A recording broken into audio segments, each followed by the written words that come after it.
What's going on, you? This is Instructor Mike. You can follow me on Facebook at Mike Brown or Instructor Mike. Follow me It on... could be you as a citizen, and you walk up and you see somebody. It look heavy? I don't know.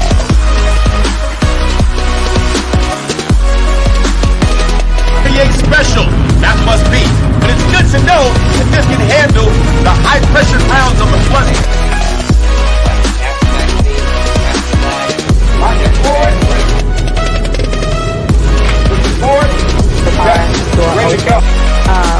Make eye contact with me. He's still trying to get it open a couple of times. Sh00ting.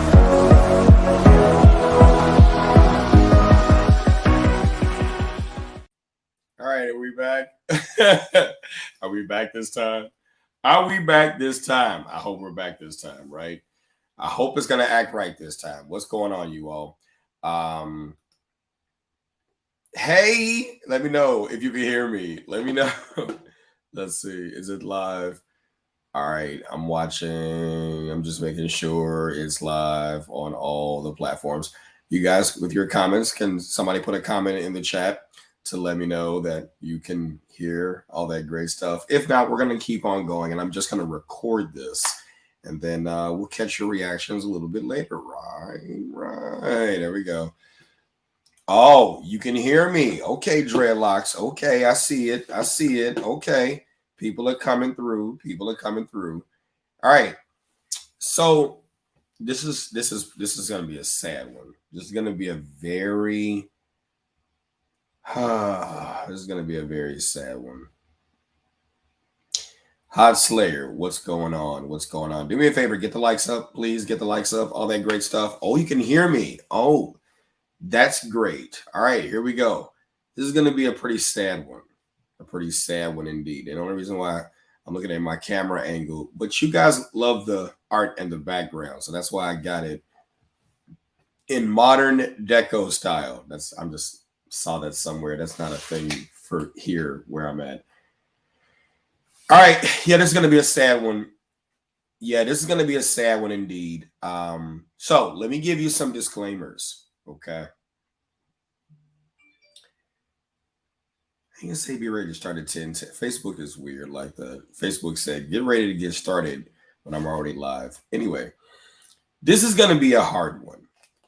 And I'm going to drop the link because I would like for you all to come up and we can discuss this, because I just don't want to be the only one talking about this. Okay. Now, I'm not going to curse. I'm not going to. And I'm working on that because I want to make this a more still heated, still emotional, still passionate, professional conversation. Okay. So I'll give you all that. But some of the things that I'm going to say here is going to sound accusatory. It's not. It's going to sound like, let's just say listener discretion is advised, because there's a lot in this to unpack, if that makes sense. There's a lot in this to unpack. And I don't want to keep using those typical therapy words like unpack. You've never heard me say that before, so I'm not going to start now. But there's a lot in this that needs to come out, and we need to talk about it. So let's go on ahead and go right into it. Let me play something, and you all let me know if you can hear the audio, right, without me showing the video. And if you can't hear the audio without me showing the video, I might as well just show the video. But I got it monetized on one of my other pages that I wish I knew. So that's why I don't want to play the video. I just want to play the audio. So let me know if you all can hear this, okay? And then we're going to go through the article. Old boy charged with killing his own mother. Please. Were you all able to hear that? Shout out in the comments and let me know if you all were able to hear that. And for some reason, the other comments are not coming through. I don't know why that is. You were able to hear it. And I'm glad you're here, Carla, because I know you said you wanted to. All right. Well, I'm going to go on ahead and play it, and then we're going to talk about it. Do me a favor. Smash that like button, right? Smash. Okay, the comments are coming through. Smash that like button, okay? Not that we like this story, but that helps get a broader audience so we can get more people in on this conversation. And I'm going to drop the link, and you're more than welcome to come up. It would be nice if you cammed up, right? You don't have to, but I do want to hear your voice and hear your thoughts on this, okay? All right, we're going to play the audio, and then we'll keep going. Here we go. Say he told investigators he pulled the trigger because he was mad she wouldn't let him buy something online. Let's get right to Steve Shamraz, anchoring our coverage live in Wauwatosa tonight from the Juvenile Justice Center. That's where the young accused shooter is in custody, Steve. Yeah, Katie, the alleged killer here, again, only 10 years old, but facing homicide charges in adult court.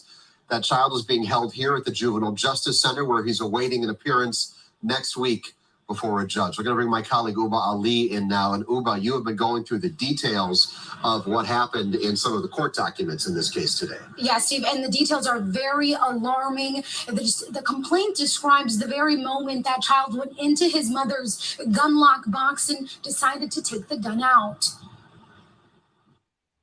Still surprised when there's a shooting around.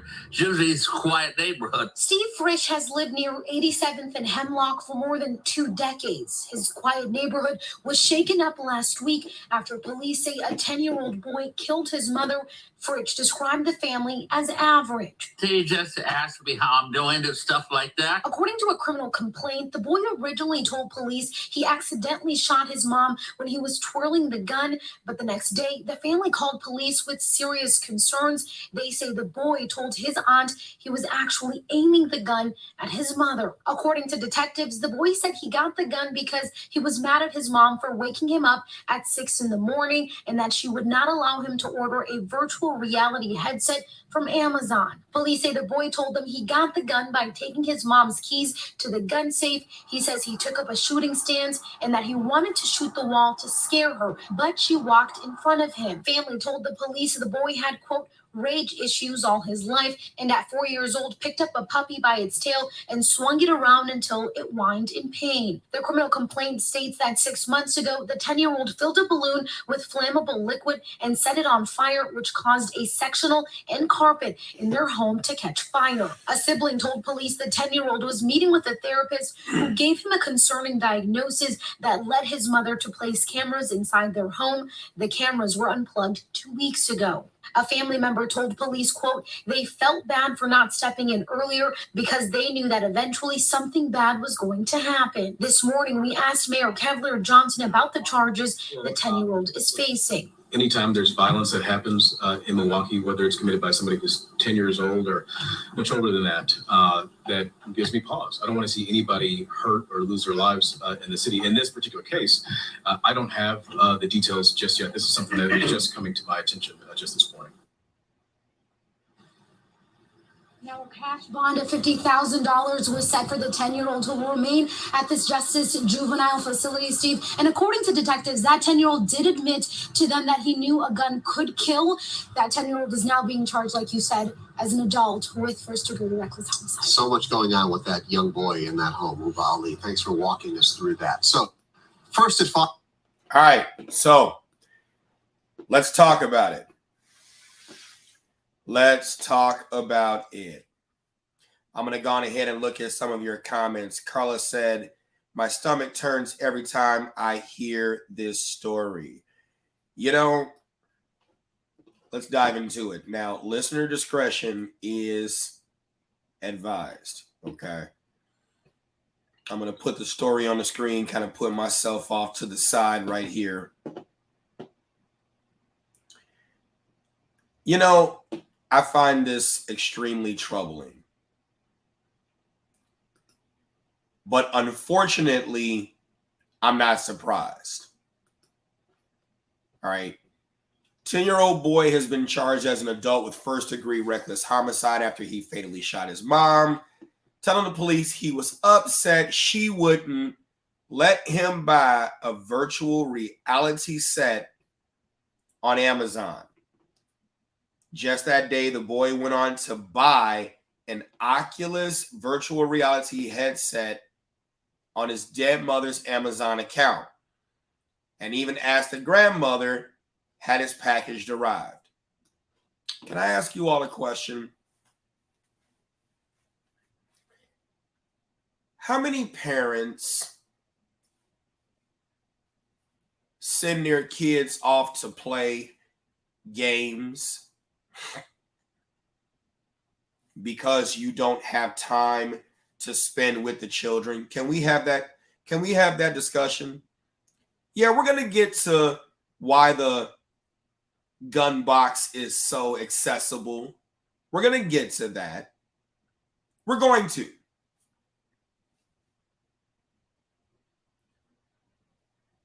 But I've never heard someone say, after spending so much time reading with your children, after spending so much time talking to them and having family discussions, after giving them, you all already know I'm a children's book author, so you know I'm going to plug my stuff. After giving them activity books and having them do things, I know where you're going. I know where you're going. You're about to say, Mike, they don't have time for that. Mike, they don't do that. Mike, you can sit there and put a whole bunch of educational stuff in front of your children, and your children aren't going to take an interest in that. You know why they don't take an interest in it?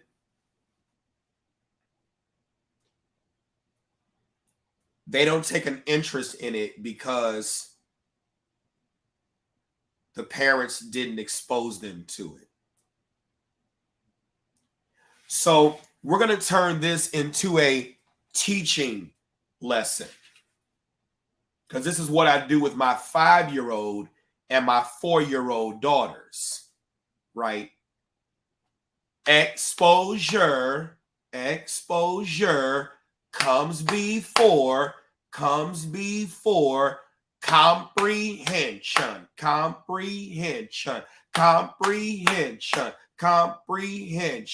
Exposure comes before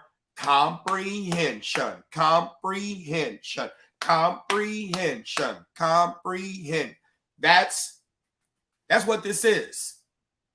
Exposure comes before comprehension.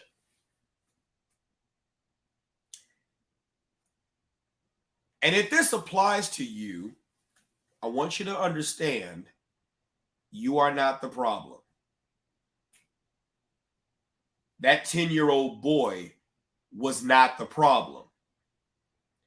The problem is the miseducation and undereducation of people who decided for various reasons to create children, but are too prideful, willfully or unknowingly or even knowingly, to seek out education, to understand their children, understand themselves, understand their trauma, and understand that it is important for you to educate children before they are able to talk to you, before they are able to comprehend. We, who may be uneducated parents, typically want to wait to expose them to things that require them to know until they can give you the feedback to let you know that they understood you. By then, it's a little too late. It's a little too late. Thank you, Lonnie, for saying that exposure gives the children a fair opportunity to comprehend. Do you know what else exposure does? Exposure also prepares the brain to have dots on it. What do I mean when I say dots? For when life shoves that pencil in your hand, there's a dot to connect. There's a dot to connect. But then there are some parents who will say there is no parenting class. There are no rules, or no, not rules, but there's no manual for parenting. It will say that when there are literally thousands of books out there, other parenting classes that are out there that will give you the knowledge, skills, and abilities to be able to do and to be able to understand why something like this occurred.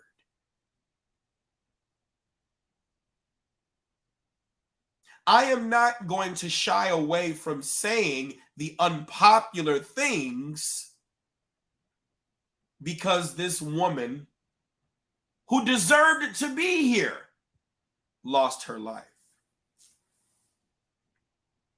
And I am not going to sentence this 10-year-old boy to the fiery pits of hell because of a choice he made that he was gassed up to make. Every time you sit there and say, go get on that iPad, go get on that iPod, get out of here and go play your game. Now, does every kid who do that decide when they don't get their way to shoot their mom? No.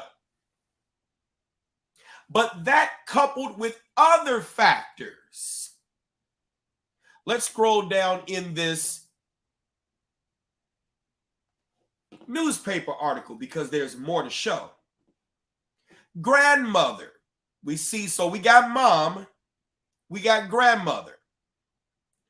His 44-year-old mother, identified as Kiana Mann, was shot at close range. The bullet entered her right eye and exited the back of her head through her skull, the criminal complaint said. Former homicide, I understand that. Autopsy. The boy initially told investors that his mom woke him up at 6, sounded like a school morning, and that he retrieved her gun from her bedroom and went into the basement where she was doing laundry, the complaint said. As he was twirling the gun around his finger, it accidentally went off. Now, I'm going to tell you, as a former homicide detective and as a firearms instructor with a lot of experience, that gun twirling like that, that's something you do with a toy. Gun twirling, trying to do it with a live pistol, the boy would have shot himself, or the gun would have went off in a different direction. Might not have had it like that. Plus, he would have had some GSR gunshot residue on it. It would have been a little bit different. It would have been a little bit different. So that story didn't even pass the smell test. After he killed his mother, he went into the second-story bedroom to awaken his 26-year-old sister. So I'm going ahead, because I'm a Chicago public school graduate. Now I'm going to do the math. 26-year-old sister.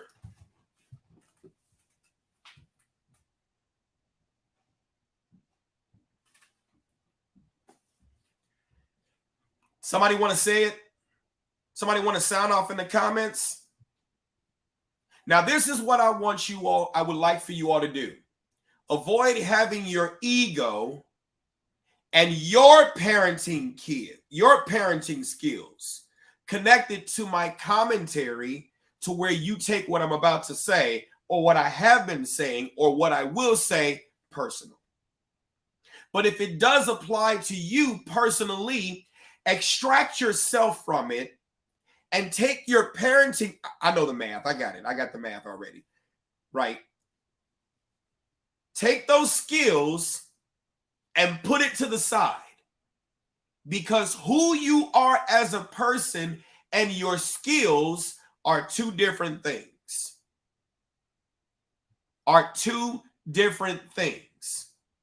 You can still have a healthy, realistic degree of self-esteem,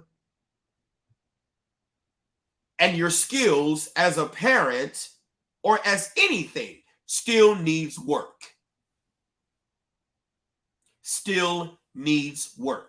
Please continue to sound off in the comments. Hit the like button so we can get this a larger conversation. It helps the YouTube and Facebook algorithms, because this needs to happen. This conversation needs to happen. I will drop the link so that you all can come up and talk about it.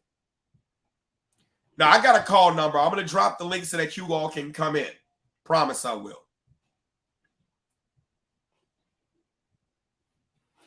Insane Mind says this is entire the fault of bad parenting.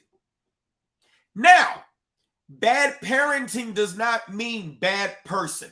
Please. That's one of the things that stops people from getting the help they need, is because their ego or self-esteem is connected to the statements that are being made in reference to the parenting. So if she is 44 years old and the daughter is 26, that means if she is the only and the, well, not the only, but if she is the oldest, that means that Miss Man had the daughter at 18 years old, 18 years of age. At 18 years of age. And I'm going to tell you, having 4 children, my oldest, who is 18, I was 23 when he was born. I was not prepared or even qualified to be a father. So if I am willing to put myself on the altar of embarrassment without thinking that I'm a bad person, you could be a good intentioned person, as most parents are. Most parents are good intentioned people, but good intentions and skills, knowledge and abilities are two different things. Taryn Thomas says, as a parent, you're always learning, teaching, but we become downfalls trying to befriend our kids. I agree in part and disagree in part, but thank you for sharing your comments, because most people who are parents are good intentioned, but not everybody is always learning. Not everybody is always teaching. Some parents out here are always punishing their kids. Some parents out here don't even know that they are operating under the effects of their trauma. Can I get real personal with you all? Not just in sharing my personal experience, but real personal with you, because I really want to reach you. I really want to reach you. There's a lot of parents out here who refuse to get the help.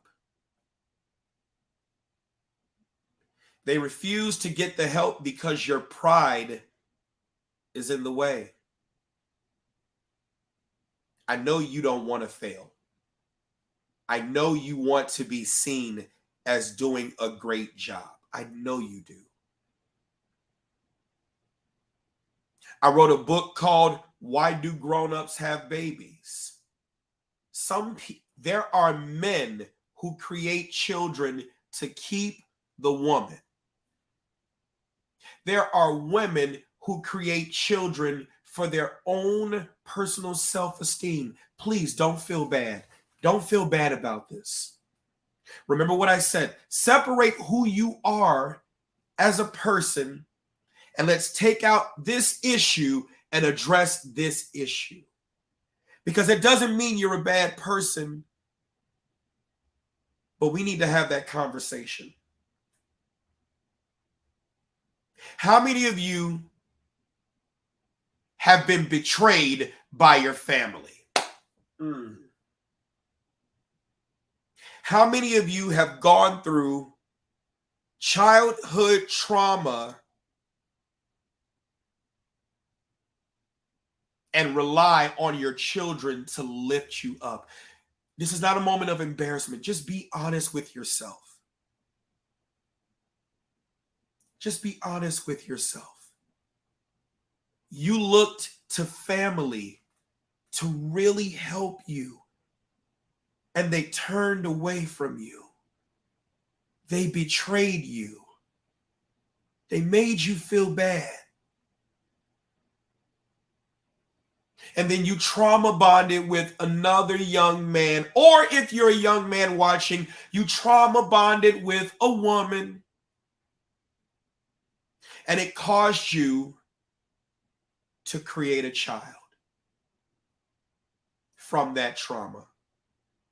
And the world will judge you and will say, you knew what you were doing when you made that choice. You made your bed, now lie in it. But they do not take into consideration the motivations that motivated you to create that child. Much like the same motivations that causes a person to go to alcoholism. Much like the same motivations that cause a person to become a workaholic. Much like the same motivations that causes a person to go to drugs, to go to sex, to go to workaholism or overworking. They're all coping mechanisms for trauma.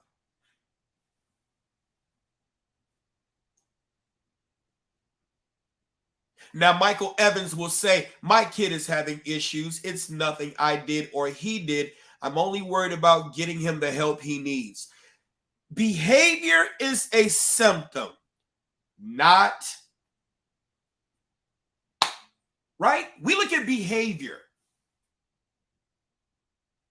and we don't take into consideration that behavior is a symptom of a bigger problem. And parents, police, society, the world, in fact, see behavior, and because you don't have time to understand the problem, it's not your problem. So you don't assign patience to try to understand the problem. You quickly label. You quickly judge. And I understand.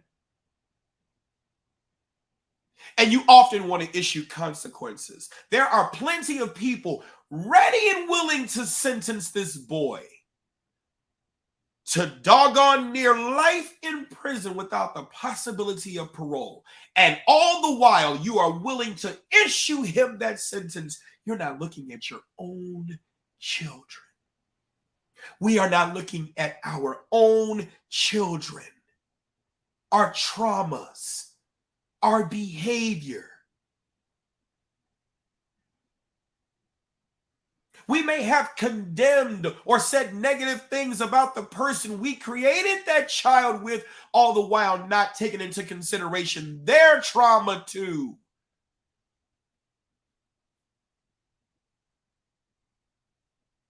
These are the things that need to be talked about. I agree, a conversation has to happen with our children when we see them struggle. Lonnie, I want to read your comment. Before then, you said, I really understand about getting the help to be transparent. I've dealt with anger all my life.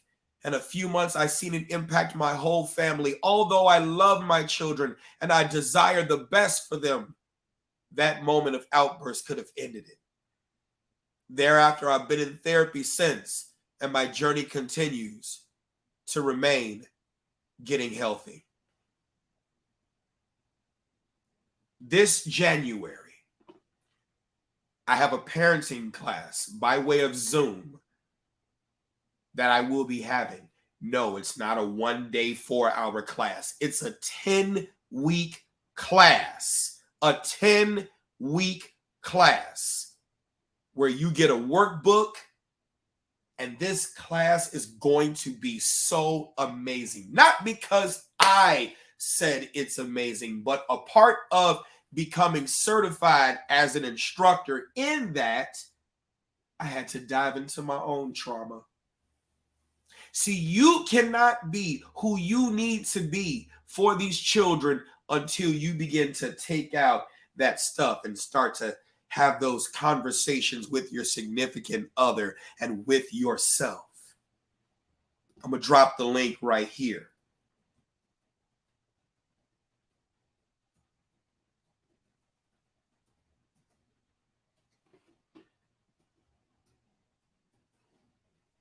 And it's going to be by way of Zoom.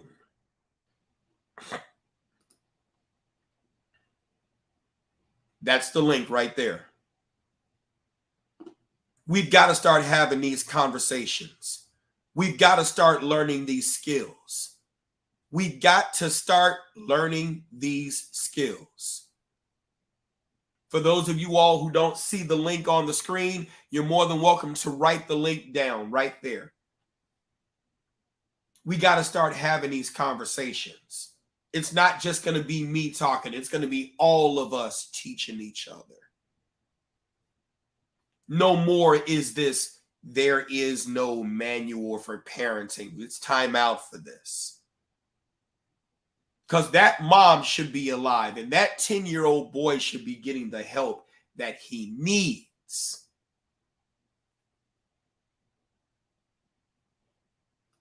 You said, I don't say anything bad about my lover in front of my child. I don't want her to have any more negative attitude towards him.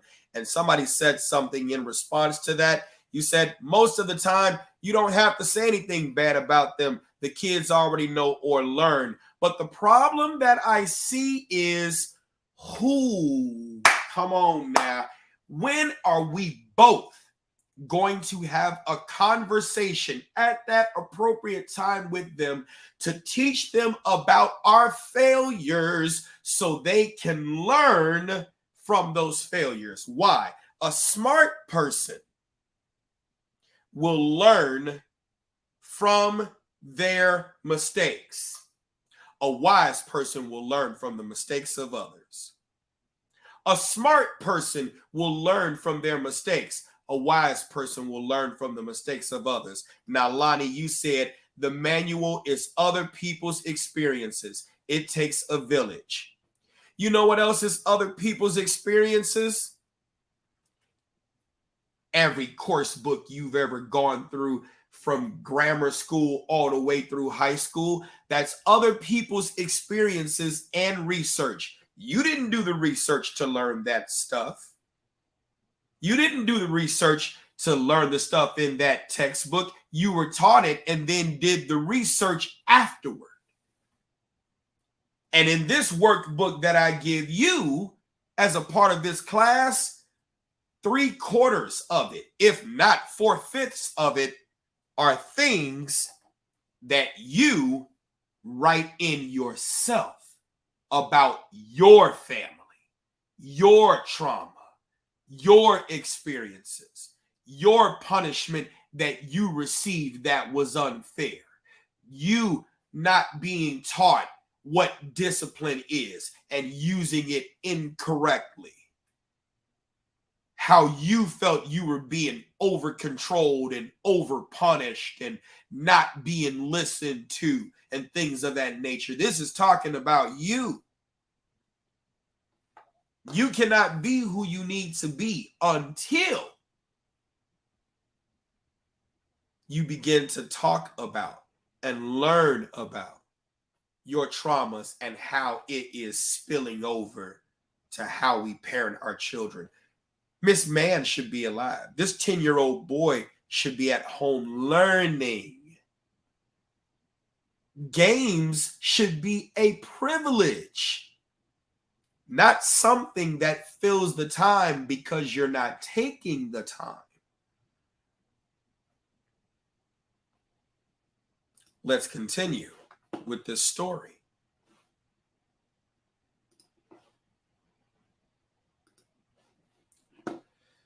But in later interviews with the police, the boy admitted he was not twirling around when he shot the mom.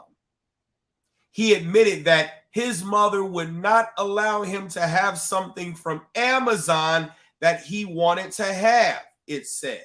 He admitted that he retrieved the gun because he was mad at her for waking him up at 6 a.m. when he usually sleeps until 6:30 a.m. And he admitted getting his mother's keys from her gun box the night before. So I'm going to tell you, this had nothing to do with him being awoken or awakened, whatever, out of his sleep. This had everything to do with the game and him not being allowed to have it. Can I give you a little bit of, understanding, if you don't mind? Here we go. When you tell a child,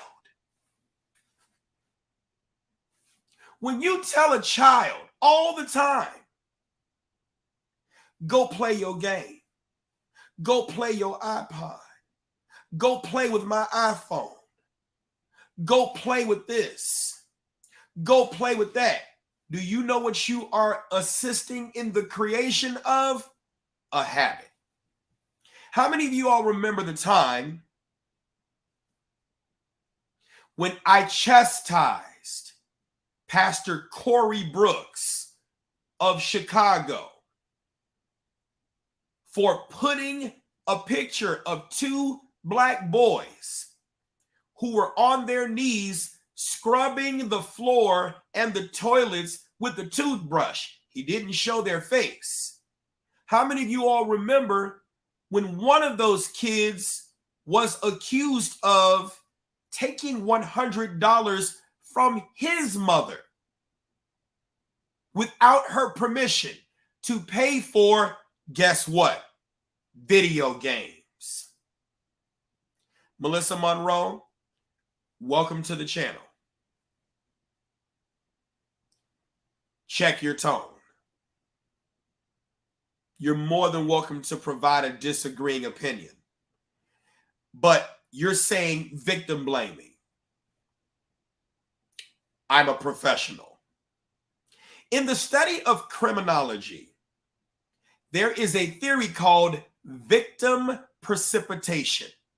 Look it up. I'll explain what it is, but I'm going to educate you. Victim precipitation. Do you know what that means? Things that people do without fault directly, because we do things knowingly and unknowingly. But things that people do that escalate the likelihood of being a victim of a crime. Not my theory, it's in criminology. So welcome to the channel.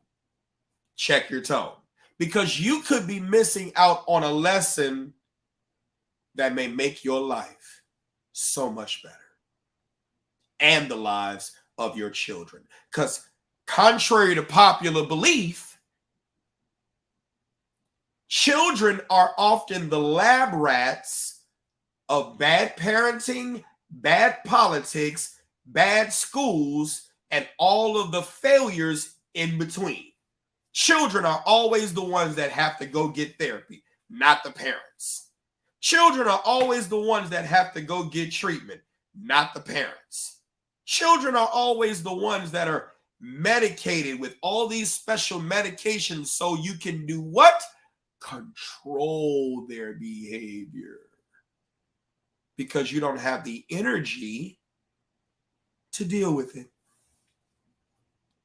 You don't have the knowledge, skill, and ability to understand it.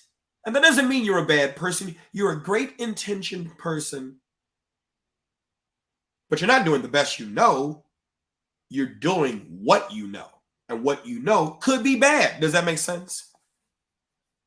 Does that make sense? Does that make sense?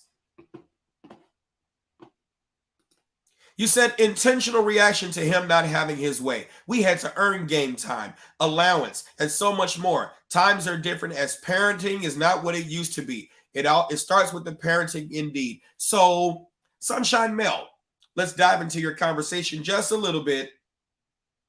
Because what did parenting used to be? How many of you all had authoritarian parents? Let's define what authoritarian is. We're going to come back to this.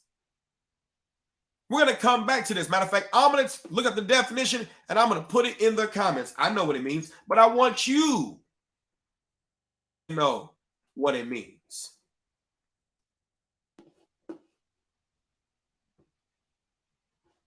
Authoritarian.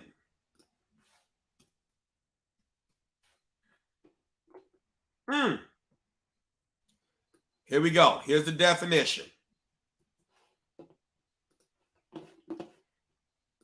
Authoritarian parenting.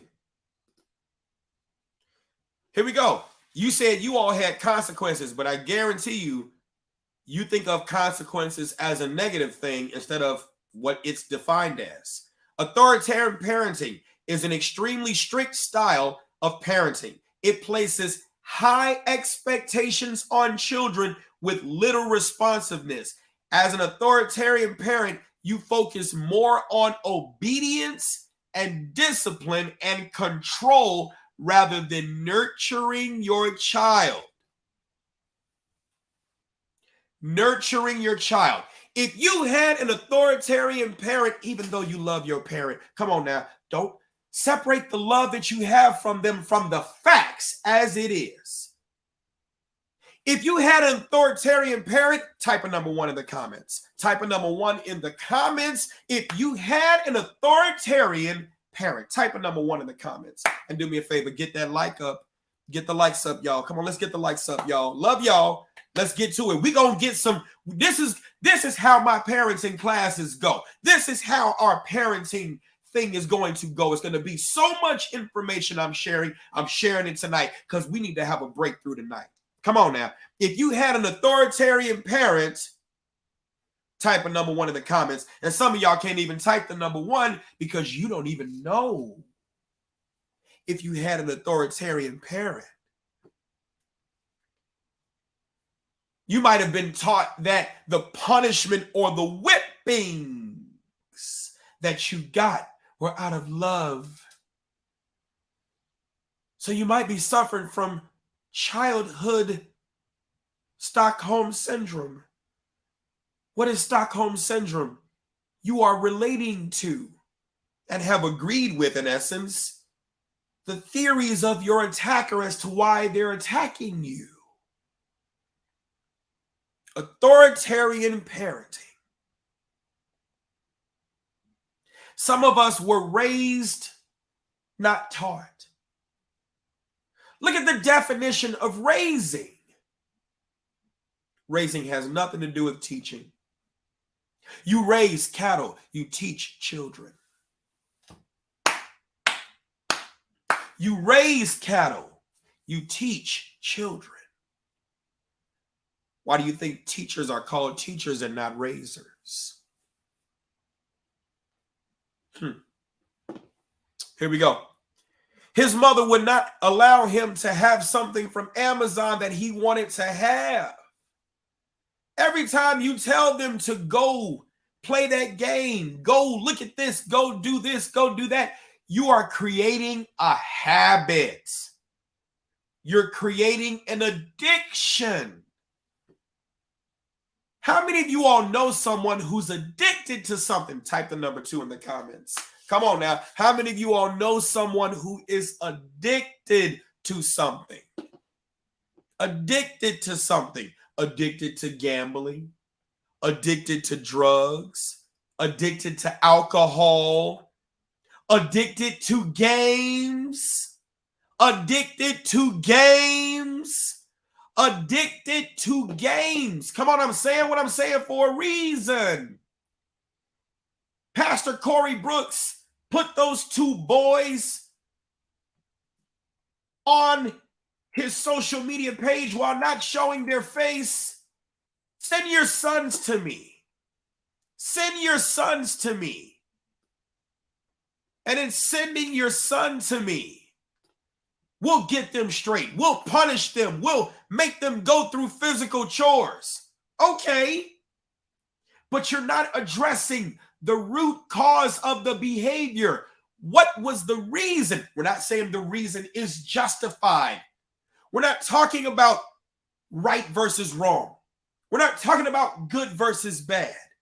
We're not talking about moral versus immoral. Those are all after action judgments. We're just talking about the reason why this behavior occurred.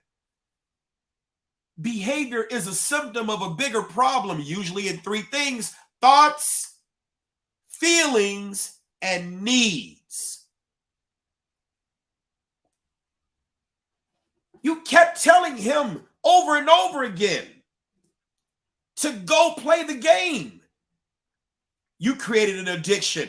What is that addiction? Here we go.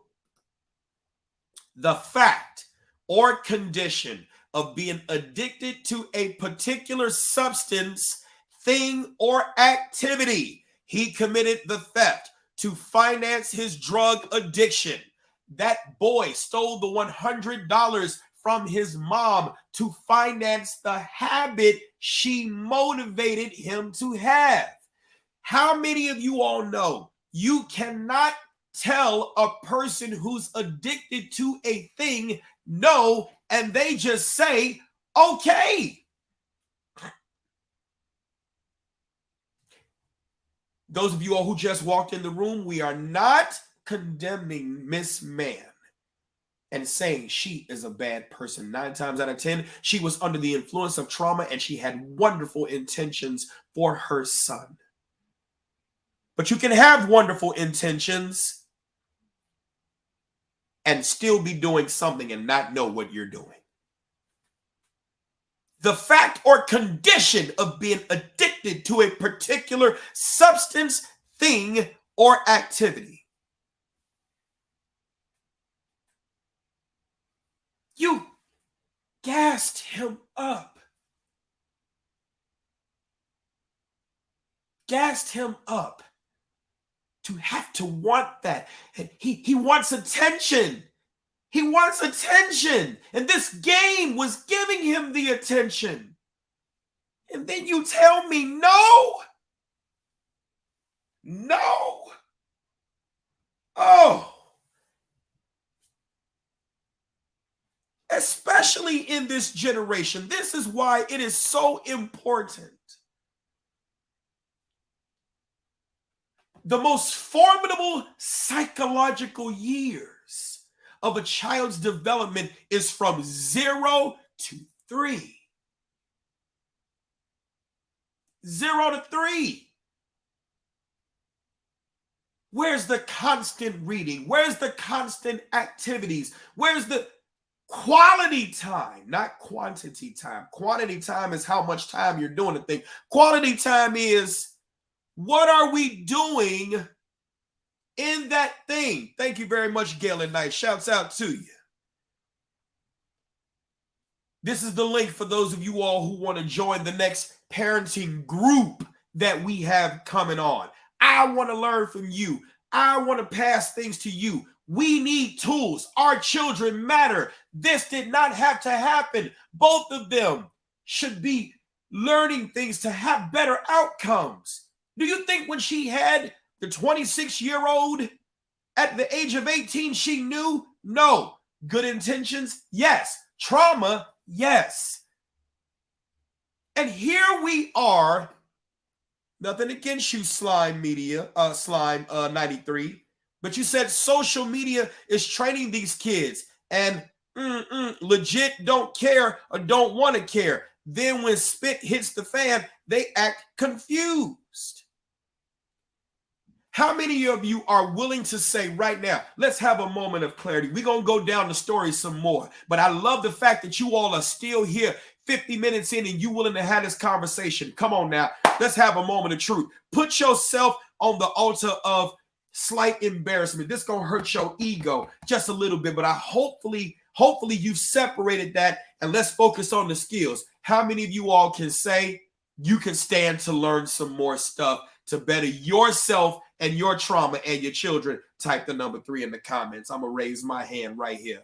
Who I was when I became a father is not who I am now. Who I am now is so much better. So much better. We're going to have another part to this conversation too. But come on now. How many of y'all are willing and bold enough to say that there are some things that you can stand to learn right now and that you're willing to make that change? Come on, yeah. Come on, type the number 3. Type the number 3. Come on, type the number 3. Because until we are willing to make that admission, these kids are going to continue to suffer. These kids are going to continue to do that murder work. These kids are going to continue to take out their anger. What is done to a child, they will do to society. A child not embraced by the village will burn it to feel its warmth. A child not embraced by the village will burn it to feel its warmth. That's an African proverb. What is done to children, they will do to society. Now you said, I discipline mine, and that's that. No judgment. Would it be too much trouble if I asked you a question about that discipline? What does discipline mean to you? Type in the comments what discipline means to you. What does discipline mean to you? This is no and thank you for saying no, not at all. I honor you and acknowledge you for that. And I may say some triggering things, but I am never attacking you. I'm attacking the problem. You, all of you watching, all of you who will watch, you are wonderful. You have great intentions. Most parents do. But great intentions and knowledge, skills, and abilities are two different things.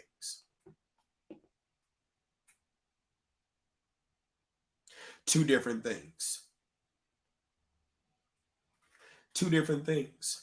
So what is discipline to you? Because discipline, from what I'm seeing and what I know culturally, sounds a lot like punishment. It sounds a lot like punishment. Flora Laughlin, I'm going to read some of your comments. Here we go. We don't have villages anymore. The grandparents aren't grandparents anymore, honestly. So the parents are rarely present for real. Flora, thank you very much for your comment. Can we create that village? We can create that village. We can do it. If everybody can do the work within the four walls, if everybody can do the work within the four walls and just concentrate on, let's get personal.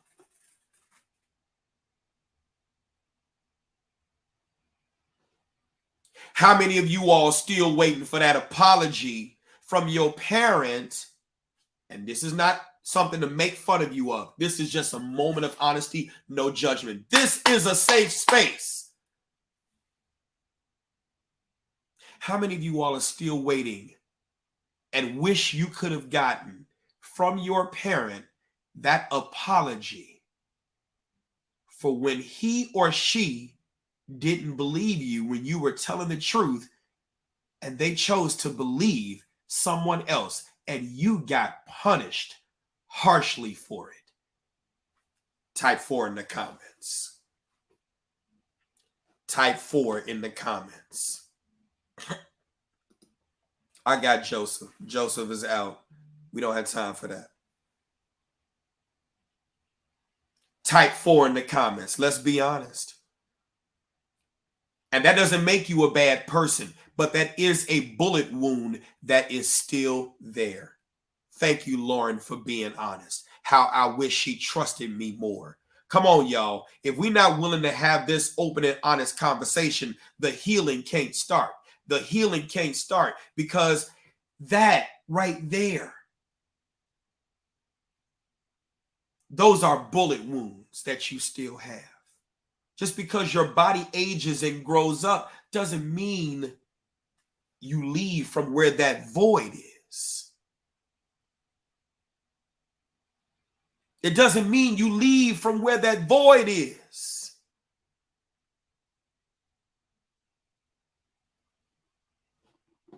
You said the first thing you got to do is become a sovereign citizen so you won't be reduced to following all these so-called laws and mandates telling us what to do with our children.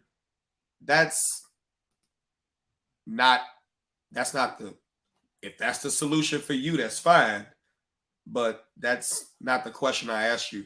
Remember, the question I asked you was, what do you think about discipline? This is a knowledge, skill, and ability question, not which political side or which you gonna follow. That's not where we're going. We're just looking at basic skills. Because whether you're a Republican, Democrat, sovereign citizen, Israelite, whatever you want to call yourself, you still need to know how to do basic skills so that your human body, regardless of your position, can be sustained. So I see where you at, and I'm going to leave you there. Because sovereign citizen, hope it works out for you. Moving on. Flora, you said, I saw the video the other day, said a lot of kids think they are entitled, and that's why a lot of these kids act how they do. Social media spends more time exploiting the bad than they do the good. And here we go. I knew that's what you meant. I said, I beat my kids' butt. I beat my kids' butt. Lonnie said, I believe discipline has balance, but if done in an unhealthy way, it will look like punishment. Now, notice I asked the question, what is discipline to you? And so far I got, I beat my kid's butt, and discipline can be done in an unhealthy way. If done in an, I'm sorry, I don't want to misquote you. If done in an unhealthy way, can look like punishment. That's not the definition of discipline. It's not the definition of discipline at all. Discipline is what you teach your children. Knowledge, skills, and abilities. That's what discipline is. Discipline is what you teach them, not how you beat them. And I appreciate you, Lonnie, for still being here to understand. And it's never a judgment, my friend, because you can only express what you know. Now, Dacia said, holding them accountable. Did you make sure they can count? Come on, don't do me. Don't do me. Don't do me. Don't do me. Oh. Hold them accountable. Can they count? But they're responsible. Are they able to respond? But they don't listen to me. How are you communicating with them? What level of communication are you using? How do they learn? Remember, I said the most formidable years from 0 to 3. Now, Dacia said, I have 2 college graduates and 1 in high school. What does that have to do with their personal life? Now, Dacia, let me give you just a little bit of a rundown of me. This is going to sound like an attack. I'm not attacking you. I'm attacking the position. You are great. But I love it when people respond, because in their responses, some people can only see the trees, others can see the forest. I have 2 college graduates and 1 in high school. What does that have to do with their personal life? You do understand high school and college prepares them for the professional life, the professional path that they will go down. But some of the most ratchetest things they will do in their life will take place after work.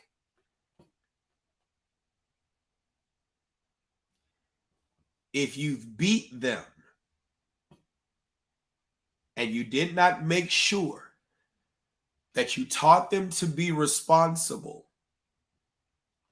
by being rationally thinking persons, approaching things in a loving manner, and having the confidence to tackle life's problems with knowledge, skills, and abilities,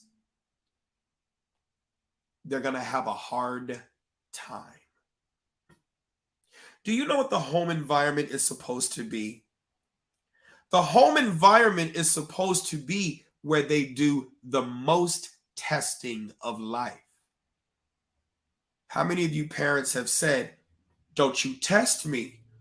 Don't you test me. You do exactly what I say, and don't you question me. So if they aren't allowed to test you, how will you know where they still need work at? If they aren't allowed to ask you questions, are you doing worse to them than what the world will do to them? Because the world don't owe you understanding.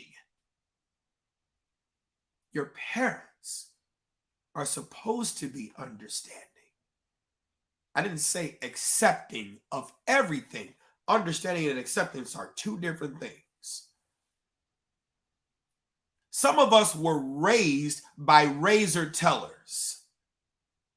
Don't you back talk me. I put food on the table, clothes on your back, a roof over your head. You don't have a pot to go in or a window to throw it out of. What did I tell you? When's the last time I tell you? How many times I got to tell you that thing? Let me tell you one more time, see what else happens. I'm not going to repeat myself. What did I just tell you? Well, how many times I sat there and told you, girl, don't you, hey, what I tell you? Tell you, tell you, tell you, tell you, tell. Don't you tell no tales. Hey, let me tell you again. Let me tell you again, I'm not going to repeat myself.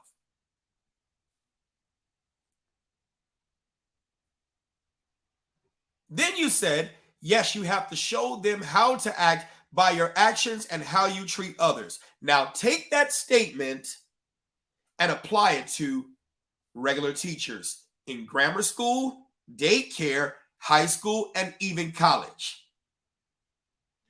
I'm a former college professor. Let's play college. Let's play college. Welcome to Parenting 101 or Criminal Justice 101. My name is Professor Mike. How are you? I hope you all are doing well. Here, I am going to teach you about the criminal justice system by how I act and how I treat you. Do you still want to be in my class?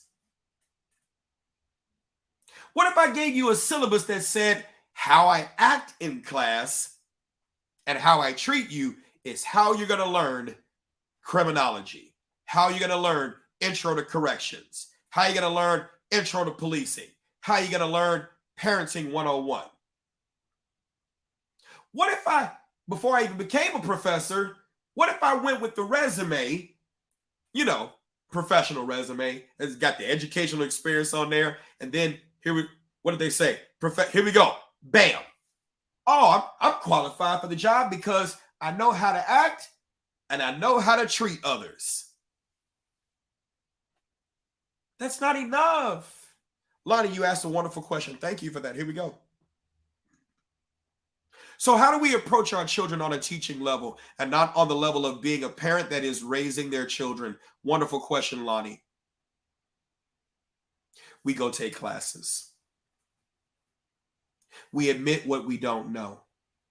And we go out with our children and take them to classes so that we can learn together. How many parents drop their children off at classes and don't even attend with their children? So now that child is bonding with that teacher, but they're not bonding with you. Dates that matter. Dates that matter. Dates that matter, right? How many of your children got a CPR card? How many of your children know how to cook? How many of your children, or how many of you all teach your children the ages and stages of child development?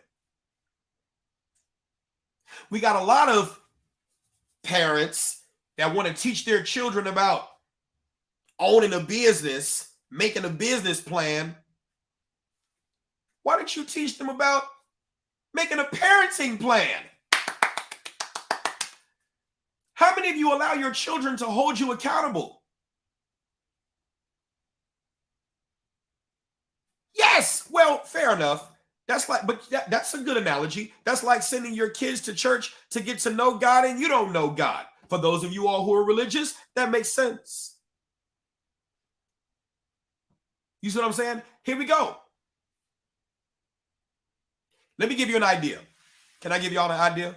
Let me give you an idea. And I'm going to go back and read the comments, right? Why not take your children to the local laundromat and ask your children and that laundromat owner, can your children work an internship for free in that laundromat so they can learn how to properly wash and fold clothes? You do understand that laundromats do have drop-off service. You do understand that these laundromat owners actually could use a hand or two, right? Could she have taken that 10-year-old child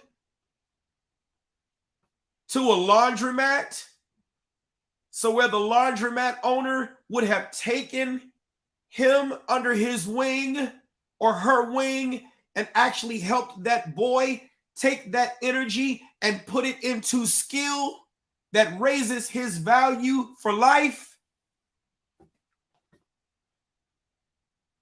Does that make sense? I know, Dacia, do it yourself. You taught your kids all. I got it. I don't believe it. I don't believe it. And this is not you, but this is just the I don't believe it. Here's the reason why I don't believe it. Your first go-to was I beat my children's butt. That's your first go-to. That was your definition of discipline. I beat my children's butt. I don't believe it. I don't believe it. I believe that was your saving face, but I don't believe it. And I know you don't want to hear it. That's fine. We ain't gonna make this about you. I know you don't believe it. Your children will be to see a therapist in the future. They will be to see a therapist in the future. Because what you think you've done and what they actually do, two different things. And I guarantee you, if I asked you for your lesson plans or I had them in front of me where they had no influence by you, life gonna test that gangster and they gonna come out with different outcomes. I hear you, but I see different. Moving on. You said my daughter takes dance. Outstanding. When she gets older and she has children, what is dance gonna do?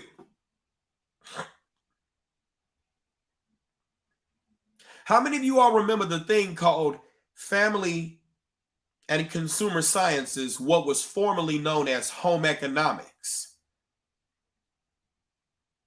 Education and community awareness, sewing, textiles and clothing management, budgeting and economics, home maintenance, home security. This was a home security issue. How do you have a gun safe that's opened with a key that your child has access to and you believe your child has mental issues?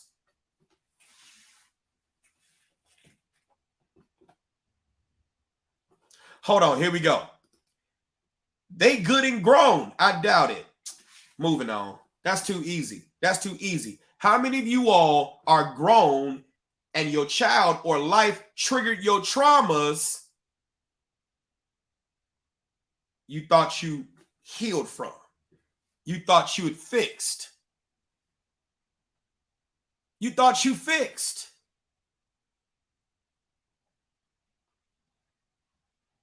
And see, the worst thing that a person with good intentions could do is say they did everything perfectly. Come on now. Come on now. Thank you for being honest, Tiffany. Thank you for being honest, Taryn. Thank you for being honest. Thank you for being honest. Hell, I need therapy as an adult. There we go. That's what I'd like to see. Because the minute you think you did it all, you don't have eyes. You don't have eyes for what you might have been operating in. That's like if somebody has been dipped and living in their own urine. The olfactory senses, after a while, you're not able to smell it. You're used to it. Take your hand and do this. Continue to hit. It hurts for a little bit. After a while, the body begins to get adjusted to this constant pain. You've been beating the crap out your children, and after a while, it don't work. You got to have something else. But learning is forever. Come on now. I hated my childhood, but I never put my child through the same. So I had to forgive my mother and raise my daughter the way I wanted to be raised instead of passing down my trauma. There we go, Gail. That's what I'm talking about.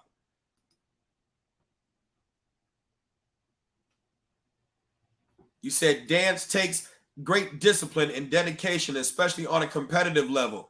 I don't disagree. But what does that have to do with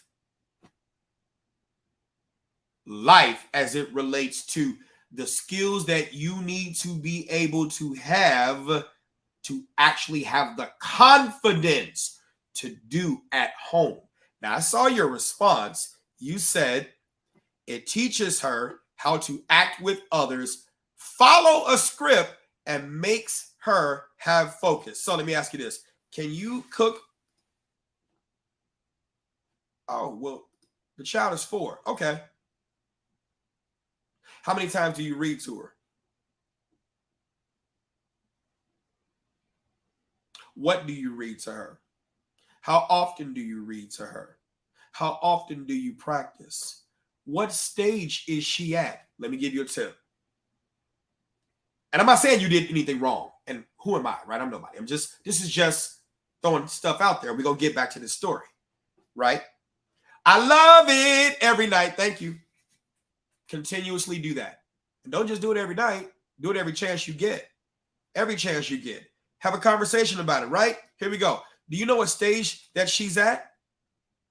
She's at the pleasing others stage. Has she ever continued to want to ask you how you doing? And when you seem to be upset, she's upset. She's at that pleasing others stage. She's at that pleasing others stage in life.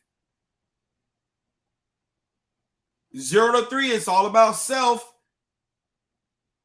There you go. My 4-year-old stands next to me while I do dishes and loves it. She's at that pleasing others stage. Pleasing others stage. You have to understand what stage your child is at. It can begin to explain the behavior.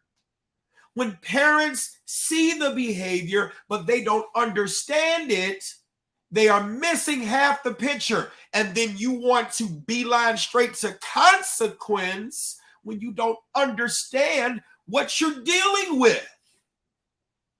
And it's not your fault. It's not your fault. There's no license. There's no education. There's no observation for us to be parents. We simply became it because we created it. So it's not your fault. You have great intentions, but you need to add to your library so that you can understand. Let's go through an exercise. If you allow me, we can fix everything. If you allow me, we can fix everything. What does this mean? This is a misnomer which helps you understand what letters mean so you can get to understanding the following that I'm about to teach you, which is a problem solving. Problem solving. If you allow me, we can fix everything. Here we go. If, identify the problem. You, the letter U, understand the problem. Allow, analyze potential solutions. Me, make a plan. We, that's just we, cooperation, right? Can fix, follow the plan. Everything, evaluate the results. If you allow me, we can fix everything. You need to say that to your child, and your child needs to say that to you. Why? How many of you all are struggling with your children? Instead of teaching them how to cooperate with you and you cooperate with them. Well, why do I got to cooperate with my children? To eliminate a lot of your stress. That's why you're stressed out now. You're stressed out now because you're trying to force them to do something and you don't understand where they are. You are teaching where you are, not where they are. And that's why you're struggling. But if you allow me, we can fix everything. And just imagine if your child says, well, Mom, Dad, if you allow me, we can fix everything. Well, how do we do that? If, identify the problem. What's the problem? You understand the problem, because some people identify it and don't even understand it. If you, right, identify the problem, understand the problem, allow me, right, analyze potential solutions. Me, let's make a plan with whatever solution we think may work. We, together, bonding, can fix, follow the plan, everything. Analyze the results. Analyze the results. You said if you don't mind giving a scenario if you have time for it. I do. And I tell you what, if you allow me, we can fix everything. You give me a scenario. Give me a scenario. Sometimes mommy, me was the problem, and I had to take self-time out and reset. Okay, here we go. Tiffany, is it too much trouble if I help you reset that? You are not the problem. Our behavior can be the problem. Does that make sense? You are not the problem. Our behavior can be the problem. We got to start beating up. We got to stop beating up on ourselves. Because when we beat up on ourselves, and I'm not saying you did that, but sometimes we can do it and not be knowing and not know that we're doing that, right? If you are beating up on yourself, then what are we doing? We're destroying our own self-esteem, our own self-worth. Oh my God, we feel so bad. No. We can be great intention, separate that problem. Separate that problem. I have great intentions. This is the problem. And I can fix this problem without destroying my self-esteem and my self-worth. And I can hold myself accountable and say, you know what? You are right, son. You are right, daughter. I apologize. Thank you for holding me accountable. Oh, thank you for holding me accountable. Does that make sense? Lonnie, I'm going to wait for your scenario. I'm going to go ahead and continue with this, but when I get your scenario, we'll get back to it. Here we go. He went to the basement and took up a shooting stance. How did he learn any of that? How did he learn any of that? How did he learn any of that? Come on now. He mimicked what he saw. He mimicked what he saw from that addiction.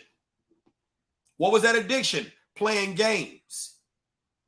With all due respect, you as a good intentioned person, I'm concerned about the outcomes of this because a behavior and an addiction was created, and then when you didn't want to feed it, the boy reacted.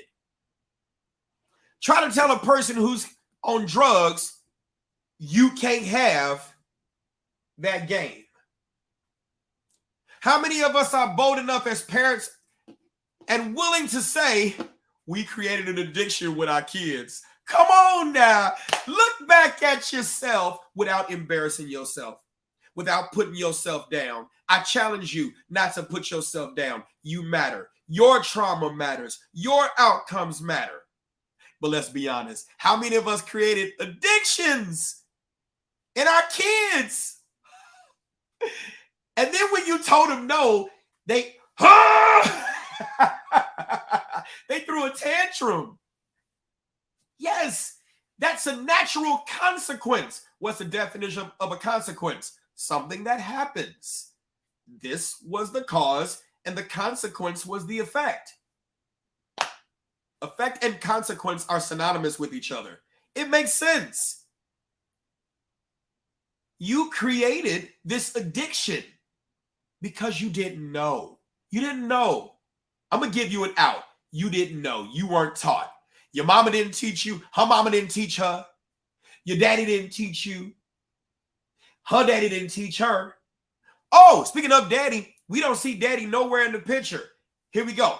We're not going to condemn her for that because I'm going to tell you, it's not just Miss Man. It's our culture.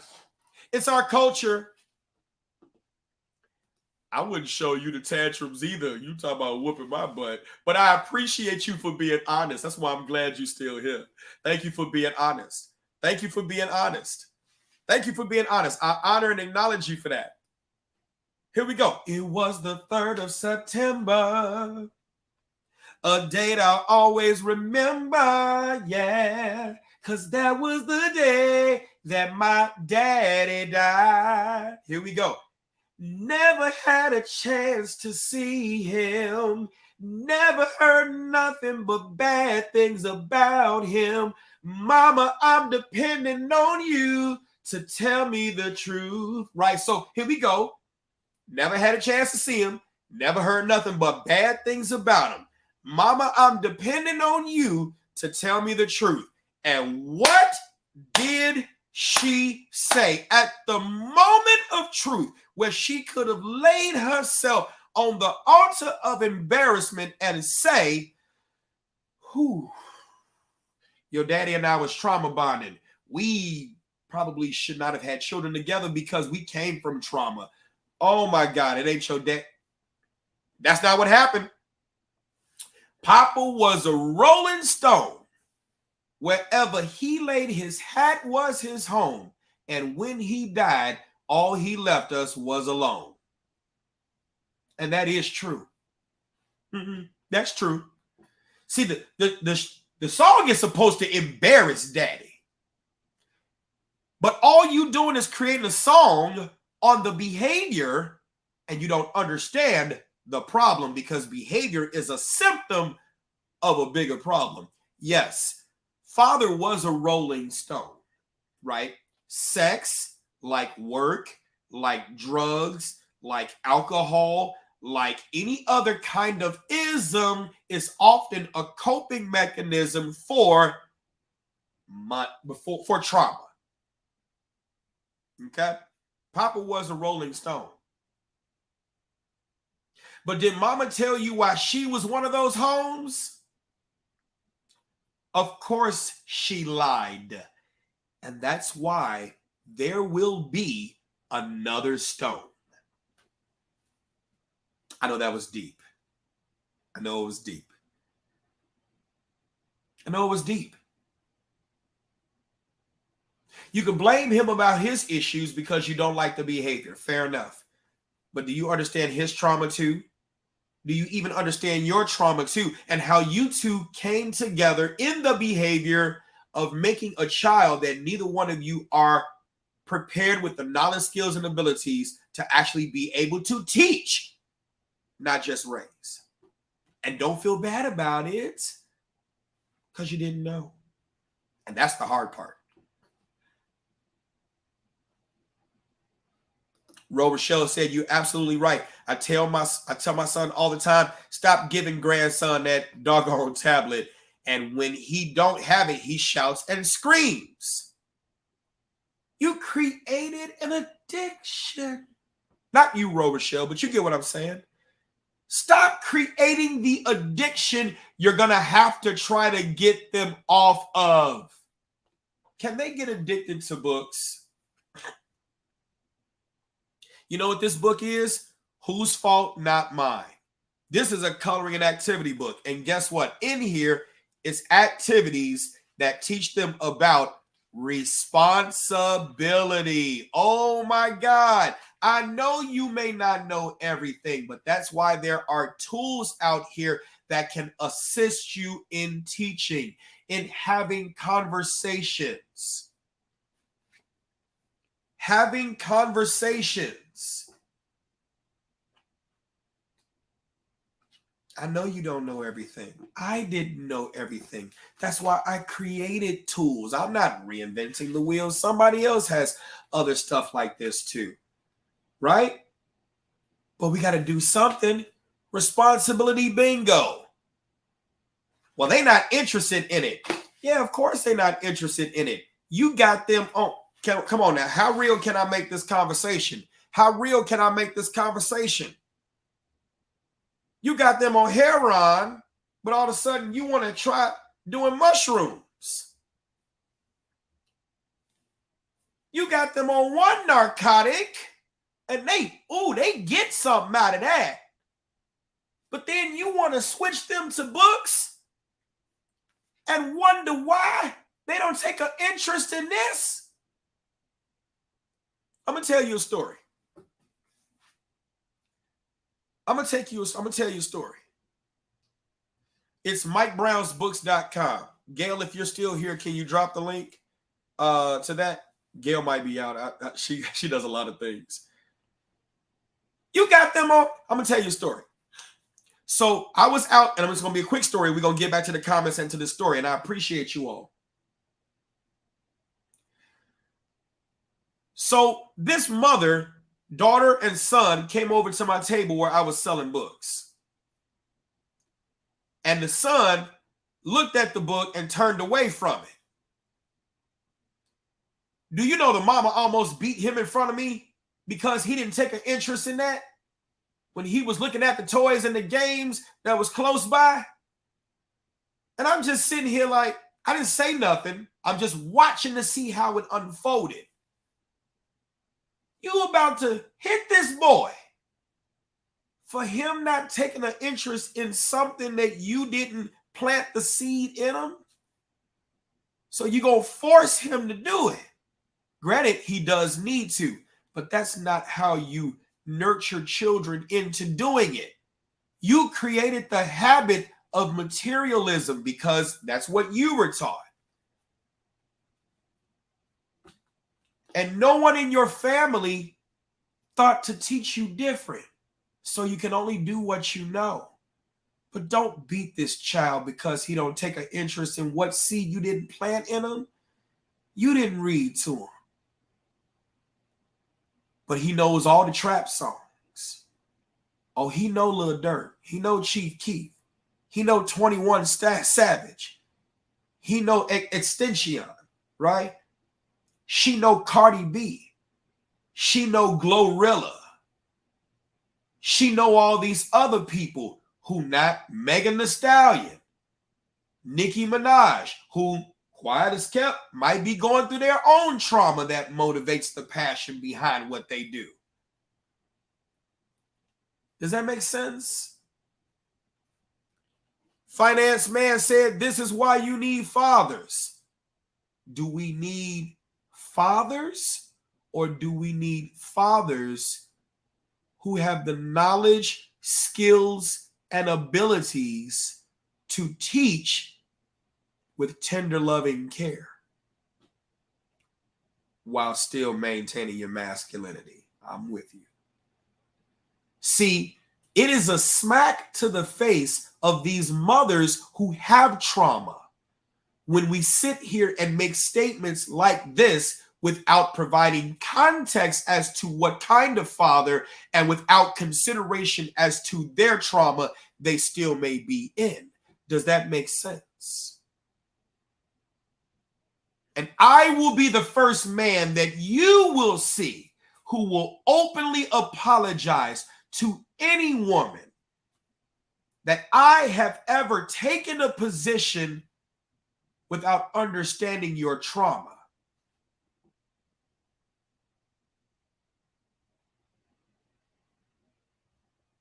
But there needs to be some mutual understanding too. Does that make sense?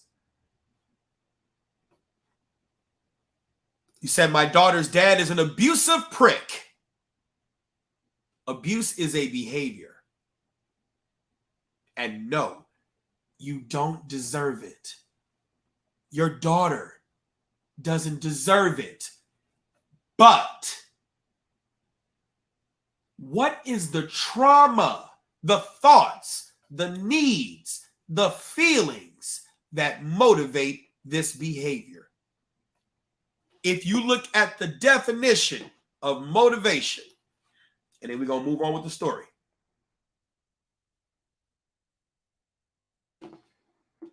The definition of motivation.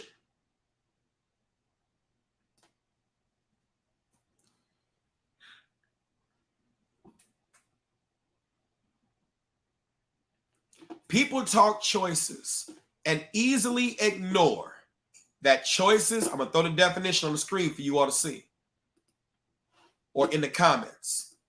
People talk choices and easily ignore that choices have motivations. The reasons. Usually those reasons are biological, emotional, social, and cognitive.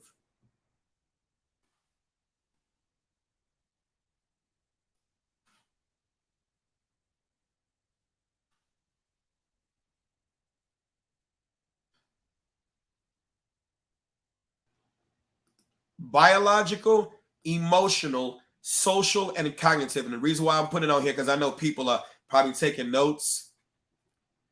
That is the definition of motivation right there. The reason or reasons, usually biological, emotional, social, and cognitive forces that one has for acting or behaving in a particular way. If you don't understand what these things are, thank you, Lonnie. We'll talk. Appreciate you. If you don't understand thoughts, needs, feelings, if you don't understand those things, you're not going to understand the behavior to even get a solution to it. So that's why you may default to beating.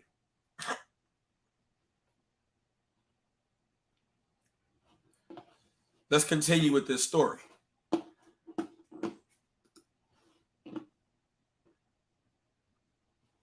Let's continue with this story. Here we go. Just adjusting real quick. He put the gun in the living room closet and woke up his sister. So he wasn't trying to hide it, right? The complaint said the boy admitted to knowing guns are dangerous and can kill people. His sister told the police that the boy had rage issues all his life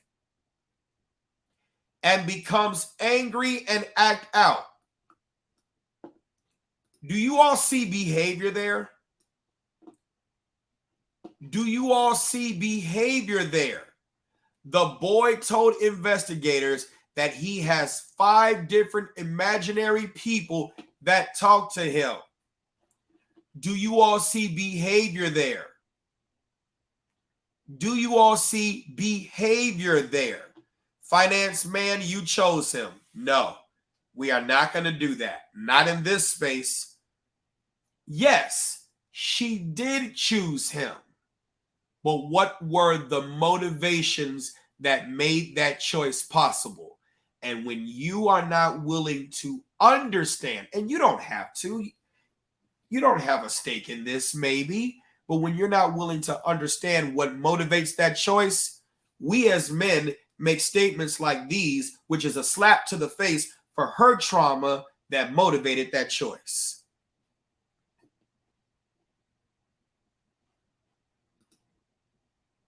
You're not wrong. Consider your approach. Okay? You say you chose him on false pretexts. What in you made you believe the lie that he was willing to sell? What in him made him lie to you because he knew you could buy that lie? You still got, you see what I'm saying? When it's continuously pointing outward, and you're not taking any responsibility for the traumas that you had that motivated you to make that choice, you're causing your own internal struggles. You said you didn't know there was another child in the house. Dacia, hope I'm saying your name right. This child was 26 years old. Miss Mann's oldest daughter. Miss Mann is 44. Miss Mann is 44. Her first child is 26. And then there's the 10-year-old boy. So you do the math, 44, 26, she had him at 18. You see what I'm saying? At 18. So no judgment to her. She wasn't prepared with the knowledge, skill, and ability to teach. She had the skills to raise, but not the knowledge, skills, and abilities to teach and to understand. Does that make sense? And so now his sister told the police that the boy had rage issues all his life. You mean to tell me he had rage at 6 months?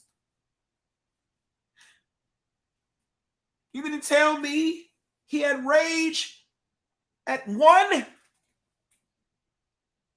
Rage at 2? Rage at 3? Rage at 5? Let me help you all with something else. Here we go. 2 primary emotions. 2 primary emotions. What are those 2 primary emotions? Type in the comments. I want to get your fingers triggering. We about to, it's almost midnight, so we're going to go to sleep. But it's the weekend. That's why I kind of went live, right? 2 primary emotions. What are those 2 primary emotions that all people have? 2 primary emotions. Sound off in the comments. I'm going to go ahead and put it on the screen. 2 primary emotions. Hate and love. Okay, you got 1 half right. Because hate stems from that primary emotion.